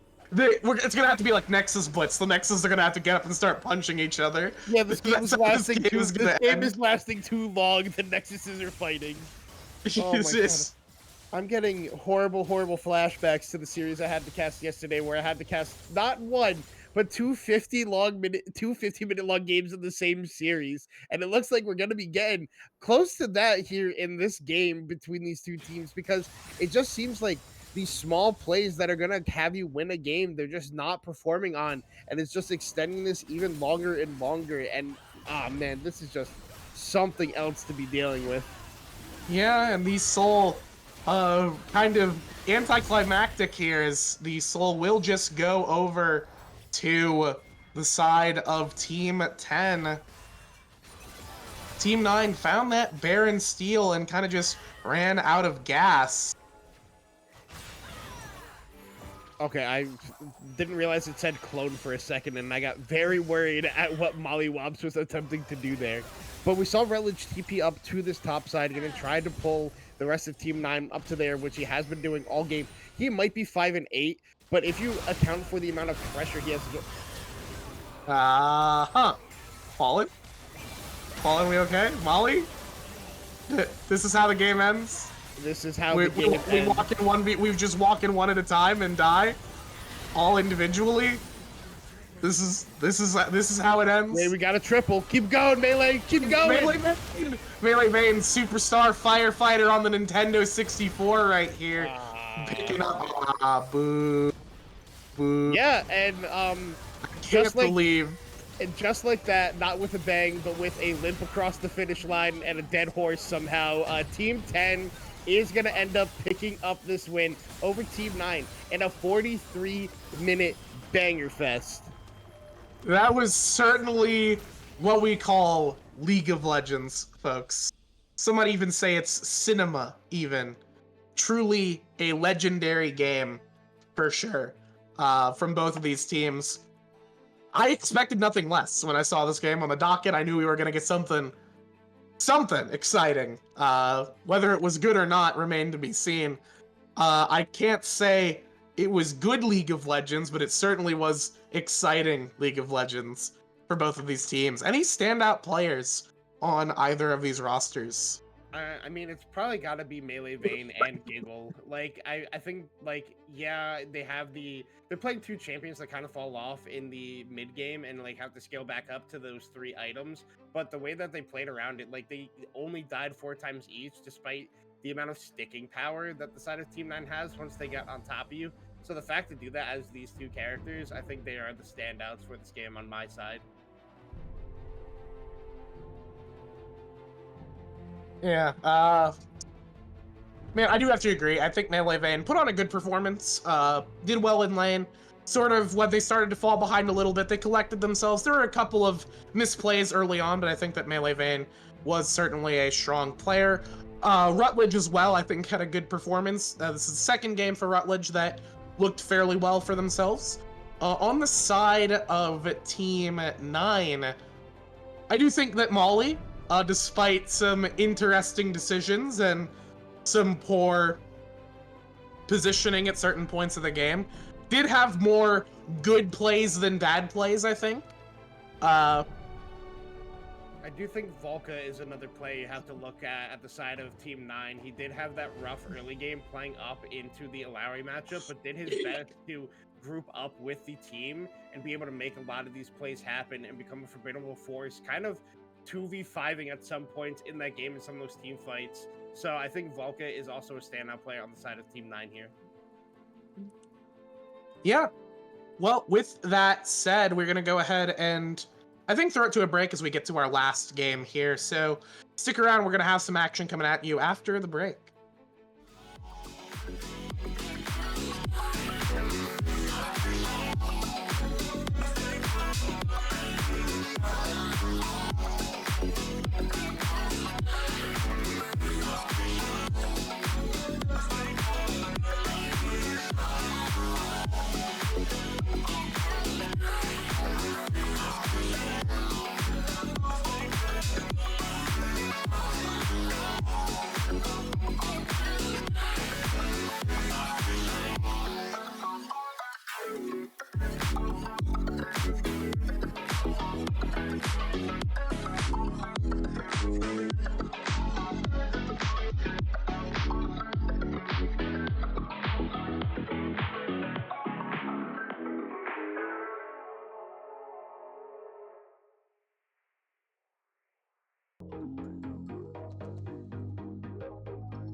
Welcome back, everyone. I would like to first of all formally apologize for speaking into a tin can for games 1 and 2. I did not realize I had the wrong mic active until I went to go clip the Baron steal from last game, the completely irrelevant Baron steal, as Team 10 did end up picking up that one. But we are now moving on to back into our upper division as Team 6 will take on Team 8. Yeah, and taking a look-see here. Looks like Team 6.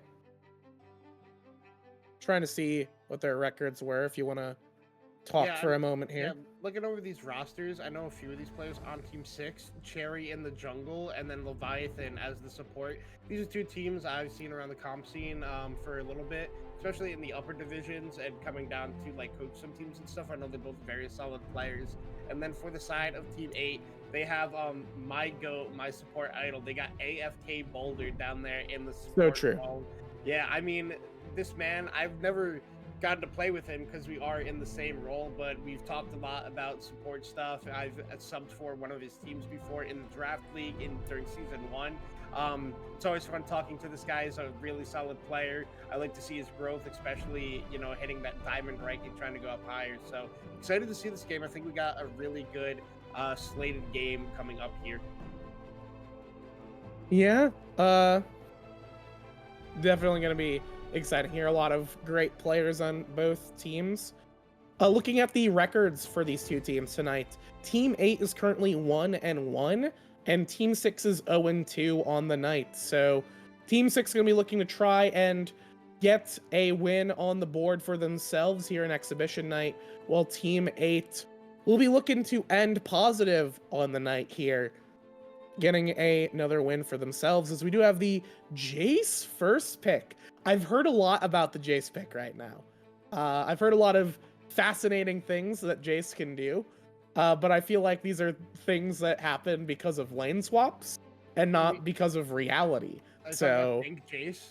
I'm talking about Tank Jace. Nah, Tank Jace is a reality and is being nerfed next patch. It is. So we can see it this game. We're gonna see Tank Jace this game. I'm excited. I really wanted to see this pick. I want to take a moment because I did go and I was looking through the matches just as you did, and I see AFK Boulder was very bold in picking the Bard. And if people know that I am the Bard main here, this is my main champion. I've hit top 100 Bard in North America. Boulder, I need you to DM me after this game because we got to talk about your Bard build and what you're doing over there, bro. Because that is not it.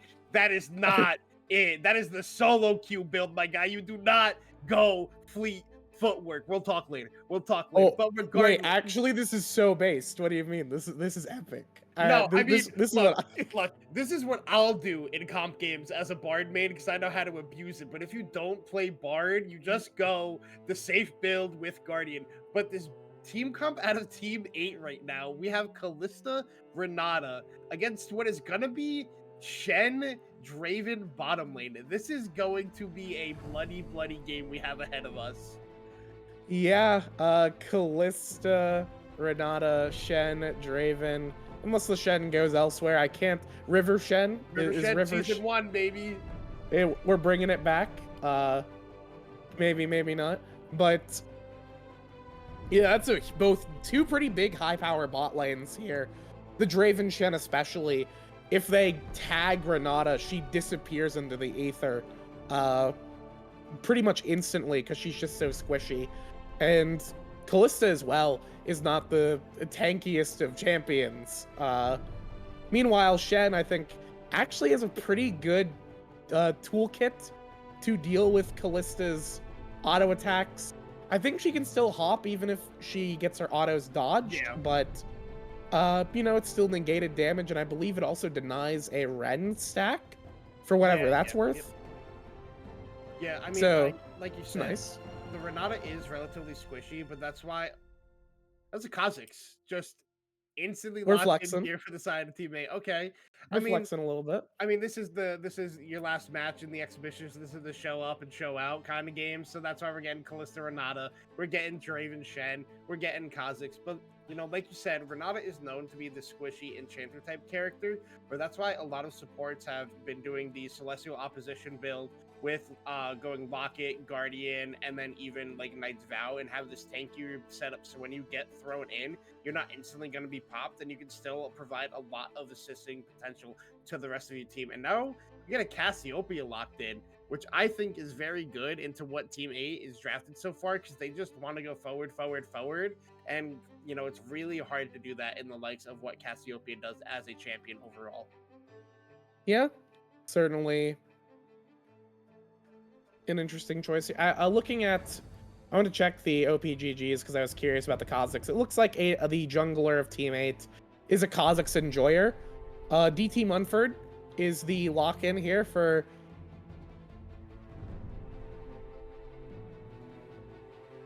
Now hold on a minute. Is that a Mundo jungle? Or this might be Mundo jungle. Wait. Yeah, wait, hold on. I'm so confused. That is what's happening. I can't imagine where else, like... Is it Shen? It's gotta be Mundo jungle, right? It has to be.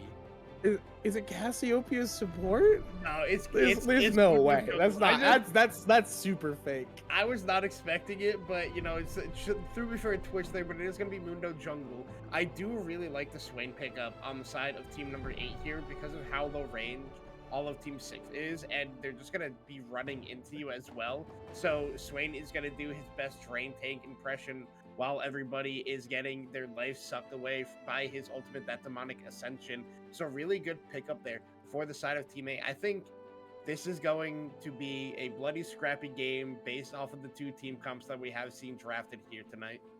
Yeah, we're gonna get a bloodbath here for sure, and I think both teams are wanting a bit of a bloodbath for themselves. So they will be looking to fight.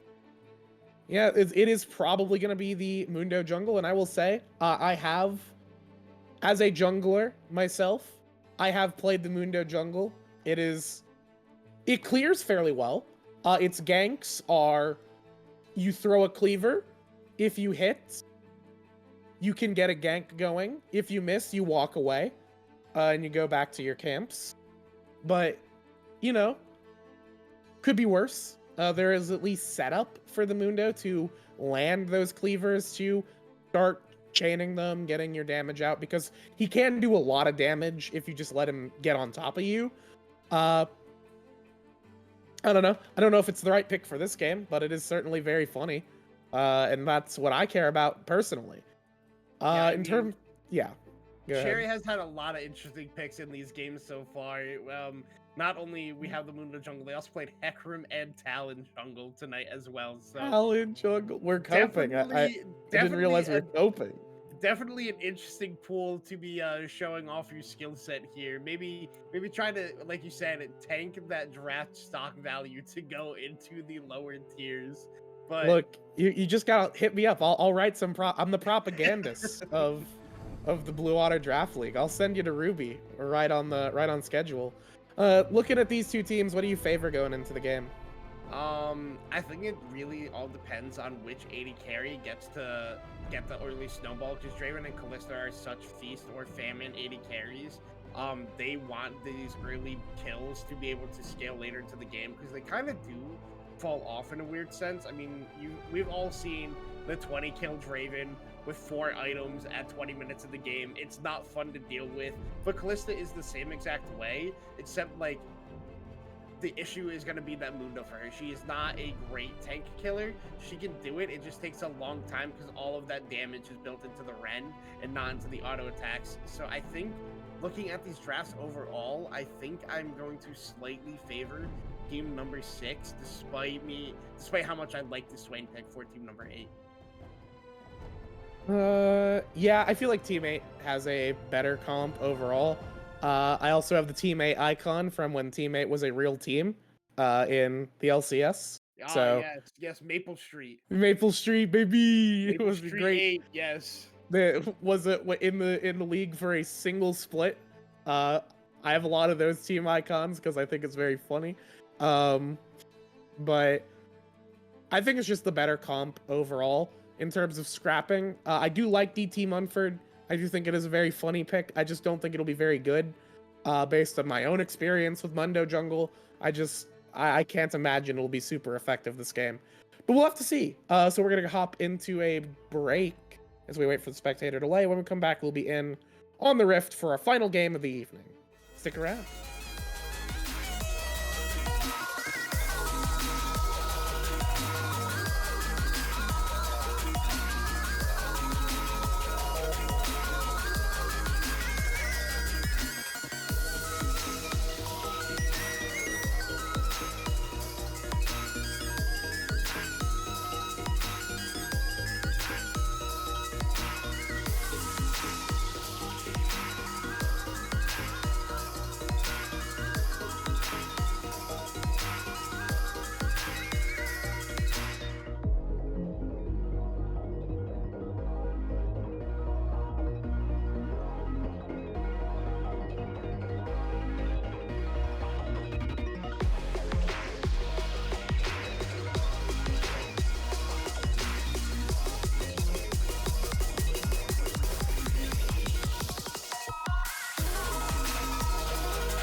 Welcome back, everybody, here for our final game of Exhibition Night. We have Team 6 going up against Team 8.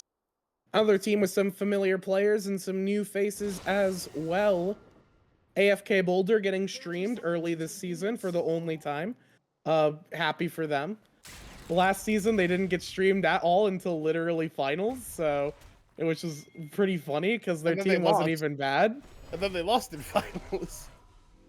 And then they lost, but that's okay.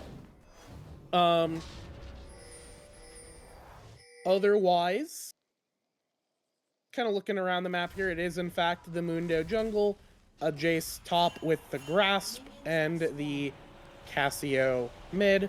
The other side, it also shook out kind of how we thought it was going to, so it's going to come down to how these teams decide to play it out.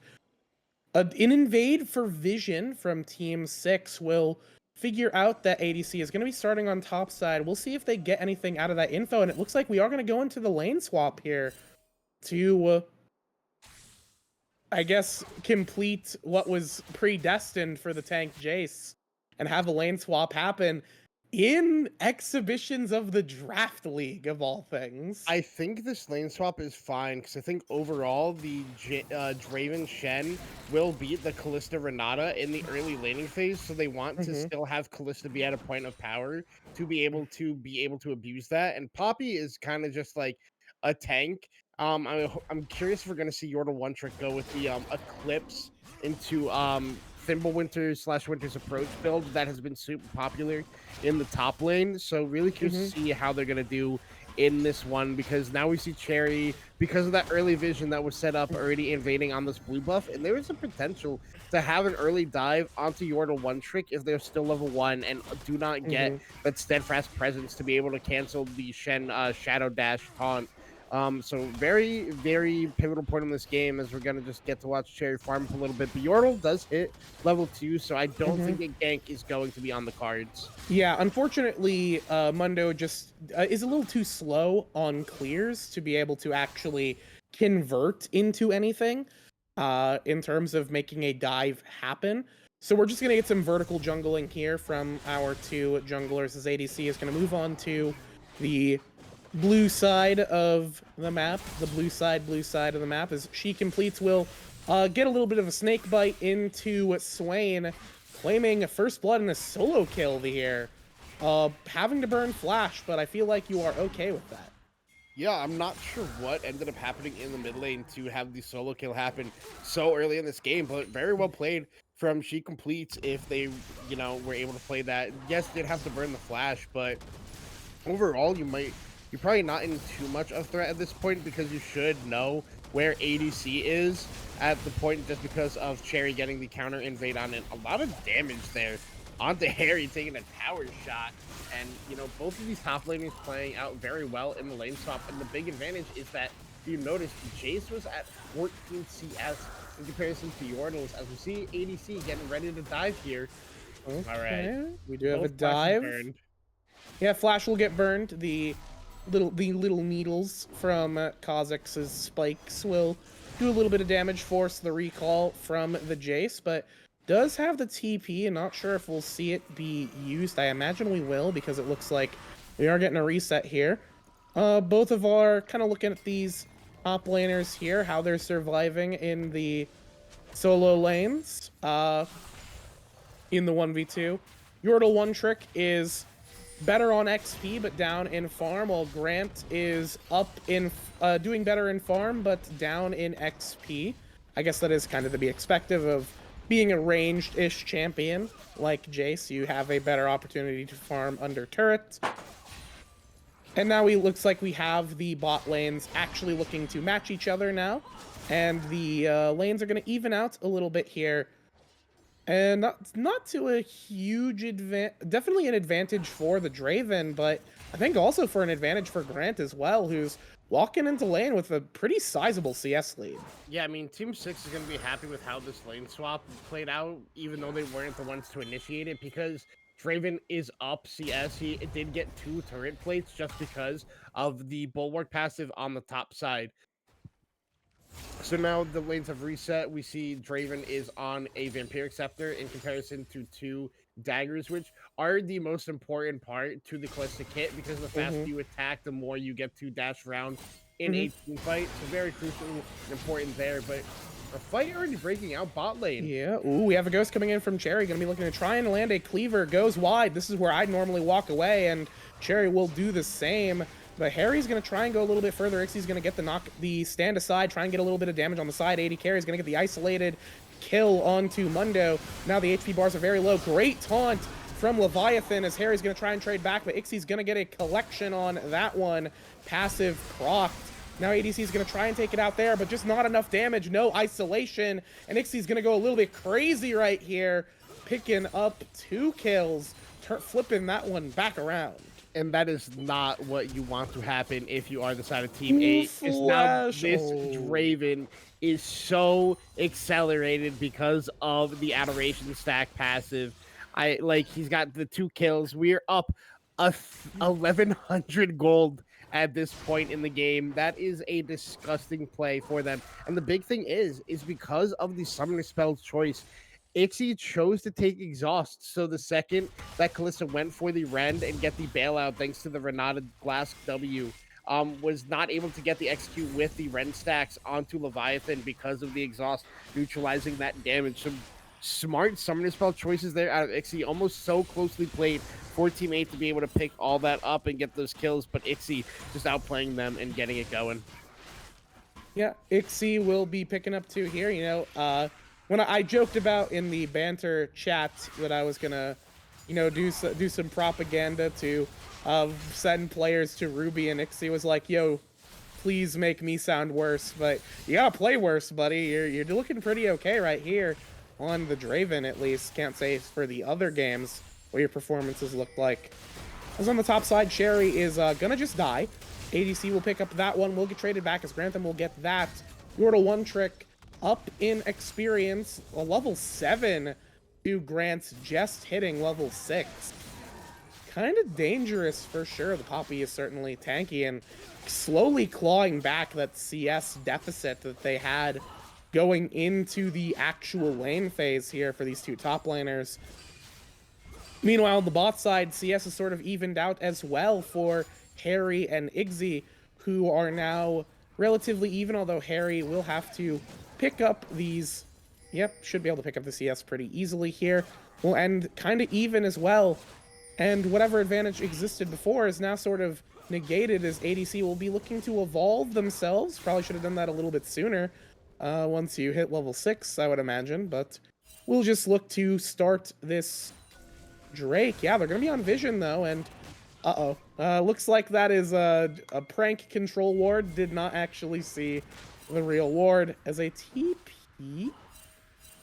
Yeah, Bobertson's going to TP into the bot lane here. Look to just secure the Drake. Yeah, and I mean, I see, I got one of my fans here in the Twitch chat, Mr. Anderson Cooper, asking who's going to kill this goated Mundo pick. And okay, Yorda one trick, never mind getting that solo kill in the top lane onto Graham.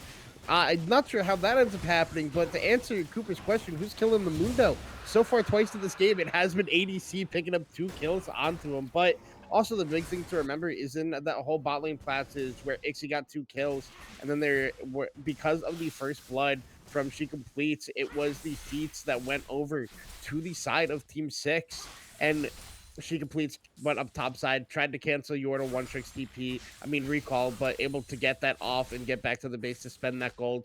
And it looks like we're building into Frozen Fist here out of Yorda one trick now that they picked up that Sheen. So not something I've seen all too often recently on these Poppy top lanes. So curious to see how this one ends up looking. But the nice Cloud Dragon will help this team on the side of Team 8 rotate around the map a little more, and that little bit of ultimate cooldown is crucial to what has been drafted on their side. They want that Renata and Kalista combo on a low cooldown. Yeah.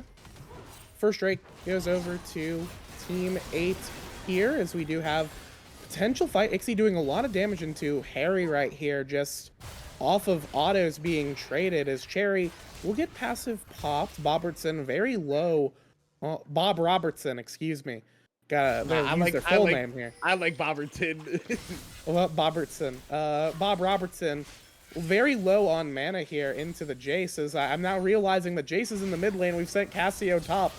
This is swap season, folks, as the Petrifying Gaze will petrify nobody, and ADC will try to clean this one up as Poppy will tick down with the poison, but tick up with the HP potion, and ADC's isolation will be enough to claim the snake and skin it alive.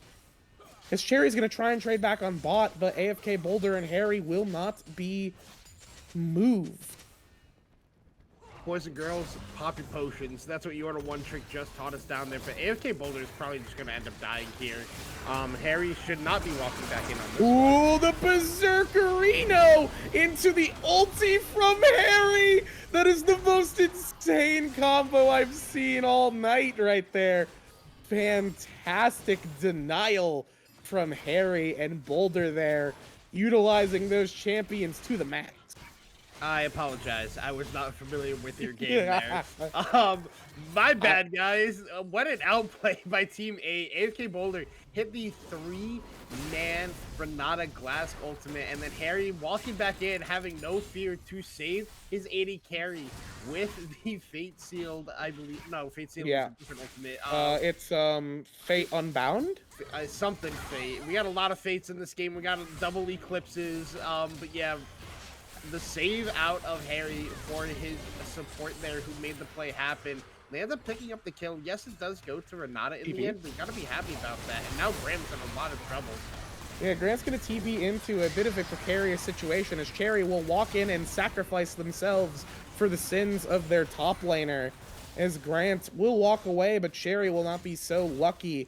So another 2 players drop from T6, going over to Team 8. Yorta One Trick and ADC both looking fantastic right here. But Ixie will pick up the bot lane turret, as we do have a shutdown under the turrets. Well, a dive for the turrets. 4 men versus 1 Jace is not going to be favorable to the Jace, who will just drop here. And looking at the map now, Grubbins will go over 5 grubs to Team 8. 1 going over to Team 6. The Petrifying Gaze will petrify nobody, as Harry will try and dip away. The Ignite plus the poison won't be enough. The shield from Renata Gloss just barely keeps Harry alive, as Sherry's going to try and do something. Does have the spell immune, will be immune for just that one. Q will walk away from that, as nobody falls here in the mid lane yet, and Harry is able to get out successfully. Yeah, Harry and Boulder are kind of putting on a show right now, literally playing on the absolute limits with those 2 champions that they have comboed up here. Such a strong duo they have. Like, Harry had no fear 1v1ing or 2v1ing Cassiopeia, and ADC just gets another kill here. Jerry, are you okay? This jungle Mundo is not looking that good here, and ADC really popping off on this Kha'Zix. You know, I was gonna make a joke before saying you ever seen an ADC jungle, but he might need to name swap the jungle and go start playing ADC the way he's performing here. Ooh, Yorta One Trick. What? What? That was the worst. That was the worst decision I've seen in a while. That's not how that works. I think he thought he could wall slam, but just was never in range there. Well, you're always dead. Why would you take that? I don't know, man. You know what? I wouldn't get it. I wouldn't get it. This is why I'm gold. Yeah, this is why we're not masters. This is calculated. Yeah, this is a calculated maneuver for sure. You wait to see the feedback on this one, as Bob Robertson will get taken a few Twin Fangs into the backside, but will be fine on their own. ADC jumps the wall, as Sherry and Leviathan looking to find something, but just not getting a whole lot done, as they decide to start up the next Drake. But I don't know if they really want to take this. Numbers are in favor. Well, actually, it is going to be 4v4 until Harry gets down there. We do have an engage. We do have the Berserk going through.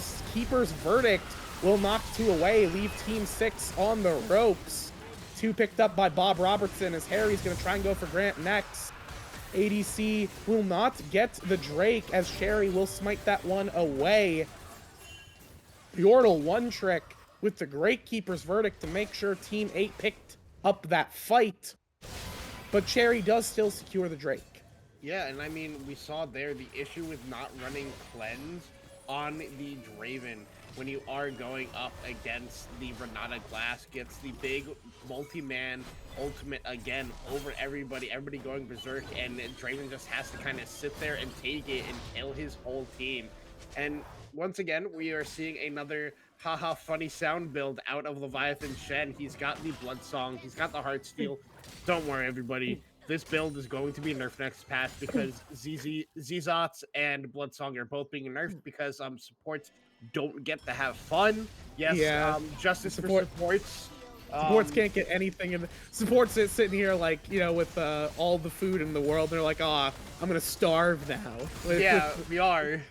I build 3 items every game, Becky. They're the same 3. It's a Locket, a Zeke's, and a Knight's Vow. Let me build fun items. Yeah, back in my day, supports build 3 items as well. Yeah, Philosopher's Stone, it's called Boots Sight One. Stone. Yeah, Philosopher's It's Stone, called Heart of Boots Gold, Philosopher's Stone, Wards. and a Sight Stone.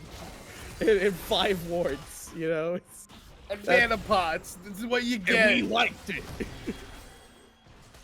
I No, don't know we if we didn't. actually liked it. No, the best No, we changes they didn't. made. No, it was awful. No, People can Ryan- sit talk about you all know, they want about the Ryan's support. been really good about fixing supports, and then they ruined it again by saying, "Hey, we'll give you the."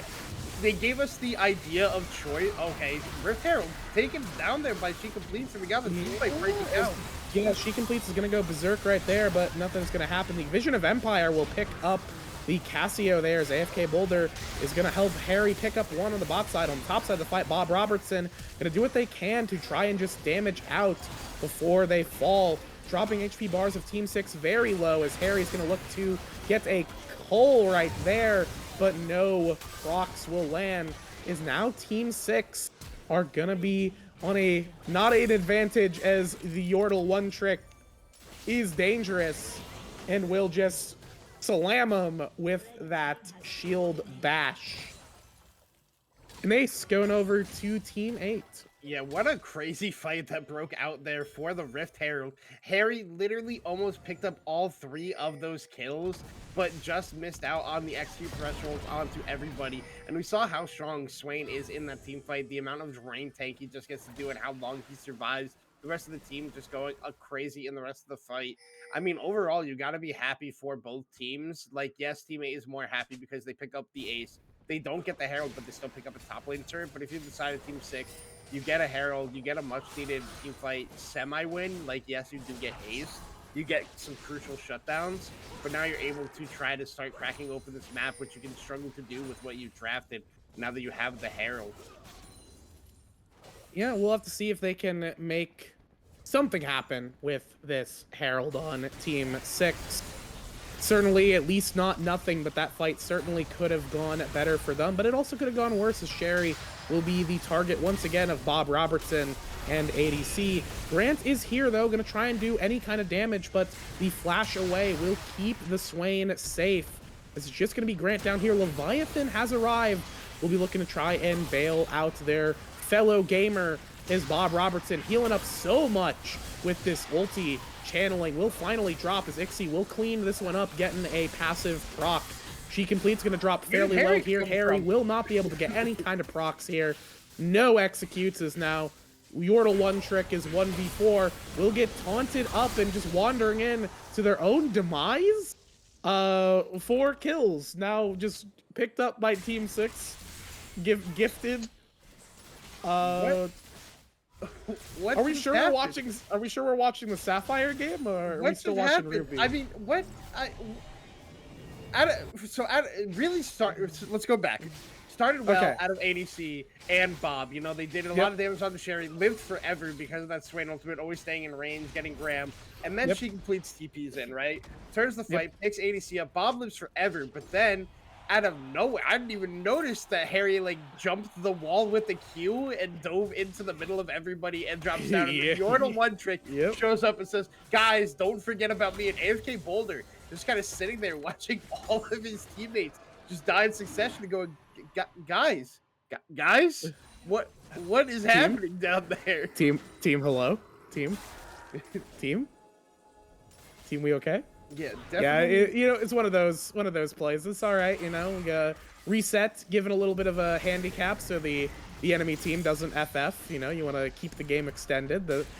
There's a classic maneuver here as the Herald will pick up this outer turret in mid, or no, it will not. It will do a little bit of damage and at least open up a window of opportunity for Team 6 to go for this Drake. But I think Otacon is in Quaction in topside here, but it's taken a while. Damage is not quite there for ADC and Yordle One Trick. But who's going to arrive in time? It looks like Team 6 is going up. We have 2 recalls here. They're resetting. They're, I guess, assuming that the damage is going to be fast enough. It's getting down to 2,000. It will be enough. Just a little bit too slow to clean up the Atacon. Oh, no. Or to turn back the Atacon They're not going to get the pedals. Oh, no. But they don't get the pedals. It's actually not worth it, folks. Folks, it was not worth it. No, the pedals are so big to pick up even after. She completes is in mid lane on their own. Leviathan will be getting in with the stand united. Ixie going to be finding a flank with Sherry. Exhaust going to go down onto the Draven. Will be doing a whole lot of nothing right here. Is Bob Robertson is going to be burning through the entirety of Team 6 as Grant is going to be the last gamer alive with nobody to save them, and Team 8 with a whole rift as their oyster. Yeah, Grant is now doing his best AFK Boulder impression and just going, team, what just happened? Yeah, definitely a lot of interesting passage of plays that have happened recently, and this is a potential for Team 8 to start to threaten an end here if they can pick up Graham, which they do, and nobody falls. They have 5 grubs, and they have a Callista. It just depends on how much they're willing to push, and they're not willing to risk it because it's still only 20 minutes of the game. Death timers are low enough for Team 6 to get the respawn on, get back onto the map. So Team 8 going to start stealing jungle camps away, take resets, and start to set up around this Baron, which is coming onto the Rift in 2 minutes and 30 seconds. In 2 minutes 30 seconds for the Baron. It's going to be huge for either team to look for. I think it's, of course, I think Team 8 is currently favored to get the kind of first crack at it, and they do have the ability to secure it very easily thanks to the rend from Callista. And, you know, Swain does actually quite a bit of sustained damage with the Leandries. As she completes, will get tagged by the Vision of Empire. That alone was actually going to be enough to save Yordle One Trick. I think the speed might have been enough to allow Cassio to run the Poppy down, if not for that. Vision of Empire, I gotta say, as somebody who occasionally plays Swain, I actually really like the ability. I think it's super fun in terms of the things you can do with it. I like that it's kind of, it's a little bit of vision, it's a little bit of poke, it's a little bit of zoning. It's just a cool ability. I think it also thematically pretty cool for Swain. So I like to see it actually do something like that, where it just kind of saves an ally, kind of incidentally. Yeah, and I mean, the bigger thing that you get out of it is you get a passive stack. You get some more HP to be able to live a little bit longer, which is the biggest part that people, like, forget about with that kit. It's like, when you're playing against Swain, it's like, hey, guys, make sure you dodge that W. Don't give him free stacks. Because we can see now, Swain is almost, I think Swain's at 4k health at this point with the build that he's gone, and how many stacks he's be able to pull up, because each, like, chunk of the block is 1,000 health. So he's probably as tanky as this Mundo at this point in the game, which is kind of crazy to think about. Oh, wait, Yordle One Trick got chased down there by She Completes. Use the flash, use the Petrifying Gaze. Now ADC going to jump onto She Completes here. Yeah, got the Shen Stand United. Yeah, Stand United is going to go down. The Taunt's going to go through, but ADC is going to be doing enough damage to cut that one down. Will claim that off the Stand United. It's going to be a 2-for-1 in favor of She Completes. So now Ixie's going to be looking for something on the top side. Bob Robertson is going to try and burn down the Man of Piltover, who will have to flash away and then get tagged by a slow, but it's not going to be enough, as Jace will walk away. This is a tankier Jace for sure. Ixie will get tagged by the hook from Renata Glosk as Bob Robertson calls for backup, and Leviathan, or Grant calls for backup, and Bob Robertson gets taken down by the Shen. As a little bit of mispositioning for the side of Team 8 has opened up a window of opportunity for Team 6 here as the next Drake comes back up, and Team 6 is actually looking at a potential soul point for themselves. Yeah, I think Bob Robertson could have probably picked up the kill onto Graham there if he immediately flashed after the Jace did, but since there was that little bit of delay, Jace was able to create enough space to not get re-tagged by that Demonic Ascension. Oh, what a cancel there by Yordle One Trick. Doesn't get anything out of it, just looks super cool. But yeah, I think that is really what ended up costing Bob Robertson their life there, but also the fact, oh my gosh. ADC is in a little bit of danger, gonna go to stealth. Keeper's Verdict gonna try and keep ADC alive. He'll jump away, and now Bob Robertson's gonna be able to bail them out. ADC walking away at no HP, but is it gonna be enough? The ulti from Renata is not going to amount to anything as Ixie's gonna pick up one, and now Leviathan gonna have to limp away. Sherry's gonna get tagged by the slows. Will be the potential target as Bob Robertson on the bot side is also gonna get tagged by a Petrifying Gaze that doesn't do a whole lot other than annoy them. It's gonna be 4v4 here, but T6 is missing their 80 carry. They're gonna try and still make it happen as Harry's gonna be the first target. Clem's gonna get popped, they're gonna get away, but they're so low right here. Because now Leviathan's gonna go for the taunt, gonna miss, but they are gonna just auto attack Harry down. It's gonna be 3 versus 4 as Team 6 find a perfect opportunity and claim the Drake for themselves now on Soul Point. Bob Robertson gonna be the next mark, will go down next. That's just gonna be a huge turnaround for Team 6. Yeah, I mean, it's Team 8's target selection that's really costing them in these fights. They're just not getting the ideal targets that they want to be looking for. Ixie was basically untouched in that whole fight. Like, yes, did go down, but was alive for so long and able to get so much DPS out. And just because of their decision making, it's really costing them in these fights with like slightly poor positioning being split up. We saw ADC get chunked out there, and the Keeper's Verdict had to come out to be able to keep them alive. So you're missing a crucial ultimate tool to be able to keep your team going in these fights the way you want to. And AFK Boulder's ultimate really goes over nobody there, hits no crucial targets. I think it only hit She Complete, and it means Ixie can free fire, and then he just gets popped instantly. No ultimate out of Harry to save them, and then Harry goes down to Leviathan, who it does I know I joke about it being the haha funny sound build because it just makes the sound with the hard steel proc, but it does do a lot of damage, especially on Shen, who gets the 3 empowered autos when he pulls in the Vorpal Blade to himself. Yeah, this is functionally not really that much different from what a Shen would look like in top lane, to be quite honest. And Shen in top lane does do enough damage to cut you down if you have no resistances. So this Callista is a very easy target if Shen can get on them, even without the taunt. In the mid lane, though, we do see that outer turret finally drop. Poppy on the bot side for Team 8, sort of doing a little bit of a 1-3-1 here for Team 8, as the Baron is kind of the look for both of these teams. Vision is good for Team 8, though, so they will know if things are starting to happen. No sweepers available right now. No control wards either, so no way to kind of deny the vision that Team 8 has, although I guess it is a single solitary ward, and they will see the Baron get started, but are they going to be able to do anything about it? There's a ton of DPS from Cassio and Draven, but Team 8 has arrived. AFK Boulder has the ulti. Keeper's Verdict is up, but it will go wide. AFK Boulder looking for something. ADC is going to jump onto Ixie, who is going to go very low. Will drop to Harry. The Berserk only lands onto 1, but is it going to be enough? As Harry will try and pick up Grant here, will fall, but will trade one back. On the other side of the map, ADC is going to pick up Cherry on the back. Yordle One Trick's going to pick up their opponent, and the entirety of Team 6 crumble, losing with Team 8 only dropping Harry. Yeah, I mean, Team 8 really able to get the crucial fight they were looking for, and before that fight even broke out, I was going to bring up, like, this is a hard point to be playing Kha'Zix in these games, because since everybody's grouped up for these team fights, you need to find that crucial target and get an assassination before it.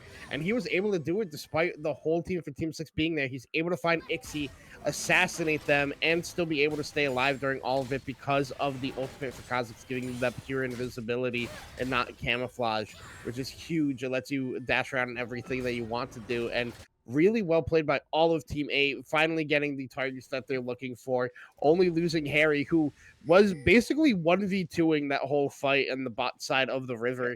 And Harry was playing that like a superhero. I mean, he was no facing fear. so hard, and he almost picked up both Leviathan and I think Graham at the same time, but ends up going down in the end. So that's Baron across 4 key members of Team 8, especially with one of them being Yordle One Trick, who it's very hard for them to answer in the side lane. TP from She Completes to help Grant out in the bot side. Around mid, you do have the Callista and Harry and AFK Boulder just sort of sitting there on their lonesome. Team 6 doing what they can do to kind of stop the Baron push from happening, but it is sort of inevitable, at least in some part of the map, as AFK Boulder will be the target. The Berserk will go through, but it will not be enough. Ixie doing quite a bit of damage to She Completes, but not nearly enough damage, as AFK Boulder will trade their life for nothing, as Harry will go over the wall with the flash. Keeper's Verdict is great. Will be enough, as Ixie's going to get the speed, get the resets, get the juggling on those axes. Yordle One Trick will narrowly escape. No, they will not, as the taunt will go through. And now that's going to force Bob Robertson back. They're going to pick up a turret, but with 2 players dropping on the side of Team 8, this Baron push has been put on hold, perhaps permanently, as Ixie picks up another. Bob Robertson in the mid lane, gonna look to burn it down. She Completes. It will happen. Not nearly enough healing as Bob Robertson goes in for the flash. So much healing off of that ulti right there, but will eventually drop. But is it gonna be enough damage, though, to make a difference? ADC is gonna be looking to try and clean up. The taunt goes through Leviathan with a manly maneuver, but will not be able to pick up ADC. The damage, the cooldowns just aren't there from Grant or Cherry to make the kill convert.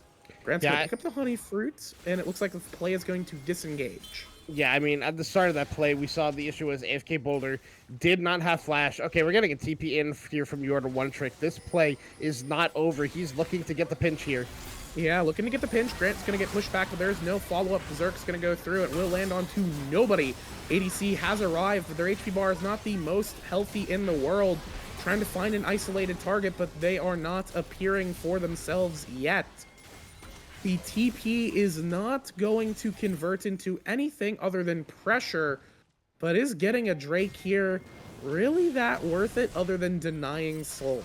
It denies soul, and it is Chemtech soul, but with how close these fights have been, I don't think you want to be actually giving that one over this game. And Callista able to pick that one up. But yeah, that whole passage of play started. We saw mid lane AFK Boulder and Harry get caught out. They had no flashes, so one cleaver hit on the Cherry, and it was like sharks in the water. Team 6 was quick to collapse on that one. Bring down AFK Boulder. Harry was quick to follow. Tried to out-juke Cherry on the queue, but ended up jumping back into it and ended up having the flash, ends up dying there. Then Yordle One Trick falls down, and then it just becomes a crazy passage play where Bob Robertson lives forever in the mid lane, picks up 2 crucial kills, basically almost kills all of them by himself. But the big thing is ADC didn't die that whole time, so a free dragon was never on the table for Team 6. It was always a threat that ADC could come in and steal it. So honestly, if it wasn't for Bob Robertson or ADC, that might have been the end of the game there off that one pick in the mid lane. Yeah, definitely could have been disastrous, but, you know, the Swain is here for a reason. That's one of the reasons this champion can be so effective. It's just its ability to dominate fights on its own, become that kind of raid boss fantasy that you really like to see, as the, you know, She Completes throwing a miasma for moral support on the Cassiopeia there. And now the map sort of quiets a little bit here. We have 1:20 till the next Baron. Team 6, once again, have the ability to play out on the map. They have the gold lead here. A little over 5,000 for themselves. Looking at kind of how this gold is distributed, a lot of that is in ADC. The Keeper's Verdict is going to knock away She Completes. We still have 2 meatballs trying to fight the Yordle One Trick here. Will just flash away. They know they don't have enough damage between the 2 of them to make they could kill Poppy eventually, but they would probably take a couple of minutes to do so. In the meantime, on the top side, we have so much DPS into these turrets that Team 8 will pick up a freebie for themselves. Golden pocket. 30 seconds on the Baron. And Poppy's on bot side. No TP, though. Shen does have the stand united, so is able to kind of play on the side lane here. She completes also has TP, so we'll take over that job, and I guess we're just waiting for this Baron. Yeah, I was gonna say, the big thing right now is Yordle One Trick and Bob Robertson both have no TP, so it's really risky for them to be on a side lane at all compared to the side of Team 6, where Graham and She Completes both are sitting on that TP, so either one could be in a side lane. And we see right now, as Yordle One Trick is trying to get in the general area, but running away from the Baron, She Completes is looking to TP in here, and Yordle One Trick is gonna find them on the teleport, pinging it out, the rest of the team trying to group up, get back to this mid lane, and it looks like we're just going to let the bot lane be left alone. It's pushing in favor for team number 8. Yeah, it should start pushing back in favor of team number 8 because this melee minion is lower than the rest of the wave coming in. So team 8 gonna have the pressure in the bot side of the map, as their top lane is also pushing out for them, so it's all mid lane pressure. AFK Boulder gonna flash it away from the Cleaver toss out of Mundo, or the Trophy toss, as they are rocking the TPA Assassin skin from Worlds number 2. But yeah, it looks like it's going to be the name of who has mid prio. We have Yordle One Trick taking a little bit of a cheetah recall, does have the TP now, something does break out instantly. But these teams really not willing to give an inch right now in this game. Yeah, not given an inch. Very much a nail biter for both of these teams. Although teammate does have the gold lead, the fights have certainly gone in either direction. It just is a matter of who is playing smarter on the fight, and Cherry may be the pick right here.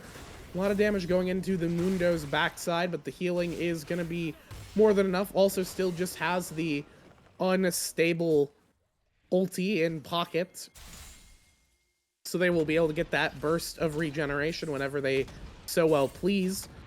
In the mid lane, we do have Yordle One Trick going to be looking for something. Bob Robertson is just going to pick off Ixie. That is huge for Team 8. ADC and Bob Robertson picking up that enemy ADC, getting themselves a huge man advantage. They look to try and convert this into a lethal push. Do have an engage, as Leviathan's going to be looking to try and get something done, but teammate will just count their wins, walk away from this one, look to get the Drake, and then potentially look to step up to the Baron. Yeah, it looks like Leviathan undershot the taunt and just barely misses Yordle One Trick, which slowed by the miasma and actually slowed themselves down by hitting the ultimate onto She Completes, because knew the danger that they were in, but able to get out with the assistance of their team. They put themselves on soul point. We're gonna have another 7 Dragon Soul in this game here, as they, like you said, are resetting and getting ready to go on the Baron. We see their pings on it as Graham pushes out the stop lane, gonna look to reset and possibly TP in if something does break out, and Yordle One Trick gonna respond in the bot lane having a TP of their own. Yeah, we'll see what can kind of amount from here. Is again, the pick there onto Ixie is going to be enough to secure that Drake, but a singular Drake is only worth so much when it's not the soul point, or when it's not soul itself at this juncture. Yeah, like you said, we're getting another 7 Drake stacker fest right here.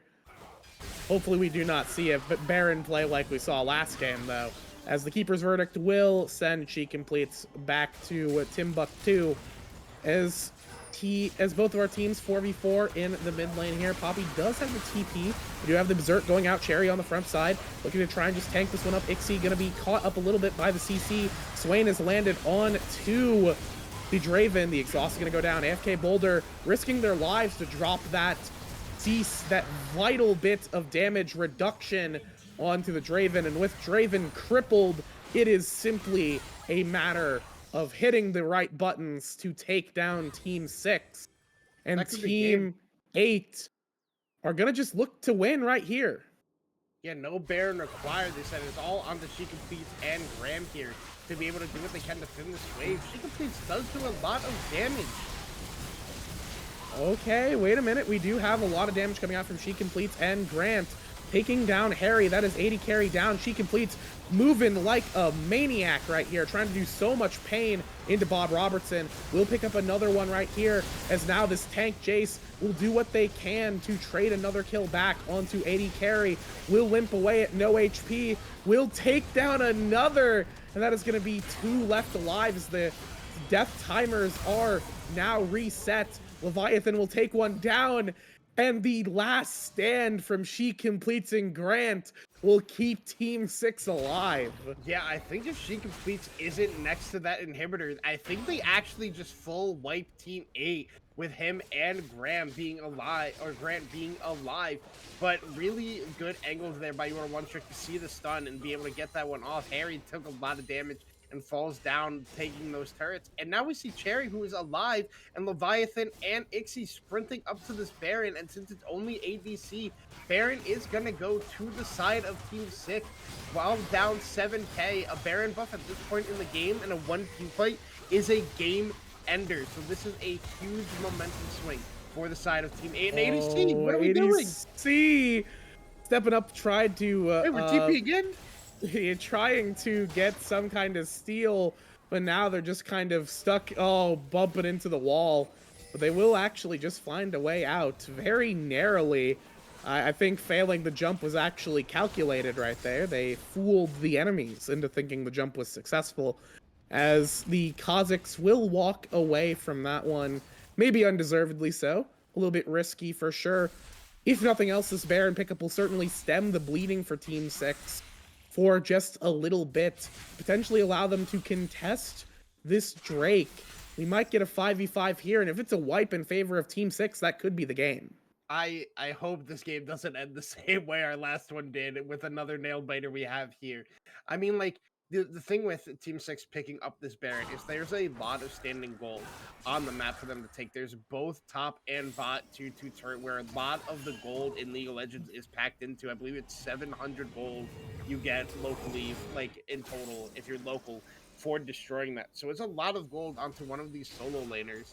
And I mean, if you play this correctly as the side of Team 6, yes, you have the Baron buff and it's expiring soon, but if you can make this a worthwhile trade, your chances to come back in this game are huge. They're only down 4k now instead of the 7, thanks to just natural Baron buff getting where you get about 1.5k when you take it.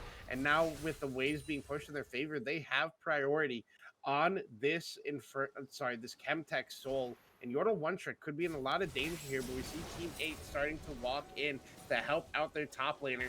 We are going to get that full-blown 5v5 team fight, and this could be our game-deciding fight right here, Becky. Yeah, it is gonna be a slobber knocker once it gets started for sure. Cherry looking to just tag some trophies into the front side here, as Yordle One Trick actually taken huge poke, will get sent back to base, does have the TP, actually will not, as we do have the engage. Going gold is Bob Robertson trying to do as much damage as they can, taking down She Completes. That is one big DPS down. Ixie is still alive, but for how long? Not very. Grant having to limp away here, as look down the mid lane. Callista has decided we have a different win condition. We're going to achieve all of them at the same time, as a sloppy fight from Team 6 is turned into a victory on all sides, as Harry is already looking to crack the base on their lonesome. Grant can only do so much. I do not think we're going to see a heroic last stand 1v5, but he's going to make an effort, as Harry will keep the distance with these auto attacks.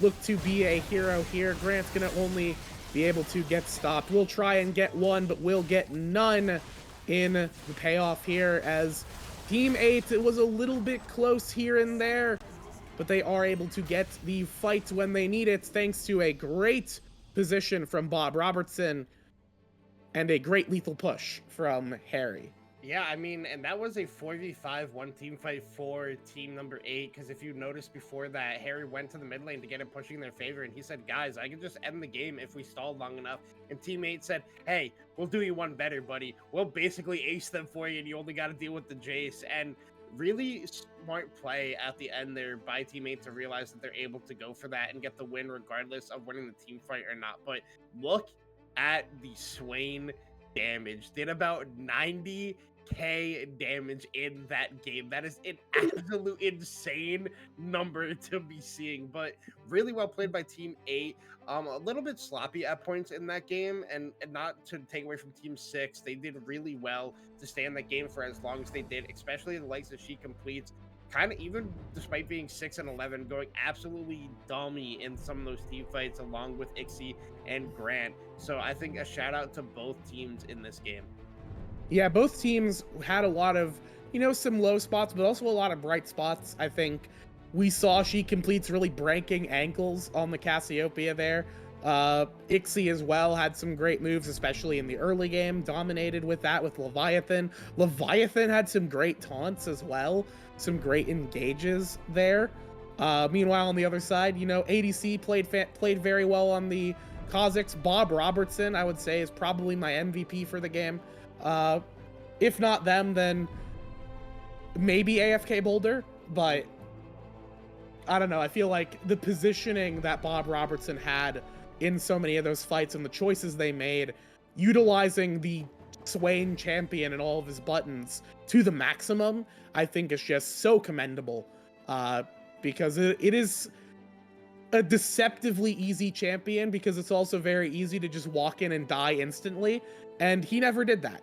He made the most of his kit, and it shows in the damage numbers just how much he did in every single fight. Yeah, I mean, with how all these games, ended up playing out tonight, I'm really curious to see what a lot of these captains prioritize for picks of what they think is the strongest role in the pool or the weakest, and be able to pick whoever is the strongest in the weaker pool. And curious where this all, ends up playing out. I think overall there are a lot of standout players that ended up coming through tonight, like Bob Robertson. Even ADC on this Kha'Zix went absolutely crazy in some of those fights. But there's also the likes of Iconic. I know Iconic is a captain, you can't take him. But even back to game one, number one of Never Saw, who absolutely popped off on that Akali. There's a lot of good talent out there, so I'm curious to see who ends up being, lucky enough to be that first overall draft pick here in BOL Draft League. Yeah, Sapphire is going to be, I feel, looking at some of these players, will end up being very competitive, and Ruby will be entertaining, if nothing else, as always. With that said, I believe we're going to close out the evening. Any final thoughts before we go to close from you, Chong? Just thank you to BOL for letting me have the opportunity to cast here again. Thank you to you Becky, and our producer. Hold on, let me open work here so I'm not Chippy, getting names yet. Chippy, shout out Chippy. Goated producer, and shout out to everybody who ended up playing tonight. It was really fun to cast y'all, and I hope you all the best out here in BOL Draft Week. Yeah, and speaking of draft, for those of you who are waiting to get drafted, the draft show will be on Friday, so make sure you are prepared to be there and see what your fate is and whether or not you're going to be doomed or blessed by your drafting. With that said, I have been Becky Rita. I'm here for the whole season this time around, not just for guest appearances, and we've got Cheong, of course, and Chippy behind the desk, holding the desk up selflessly and tremendously.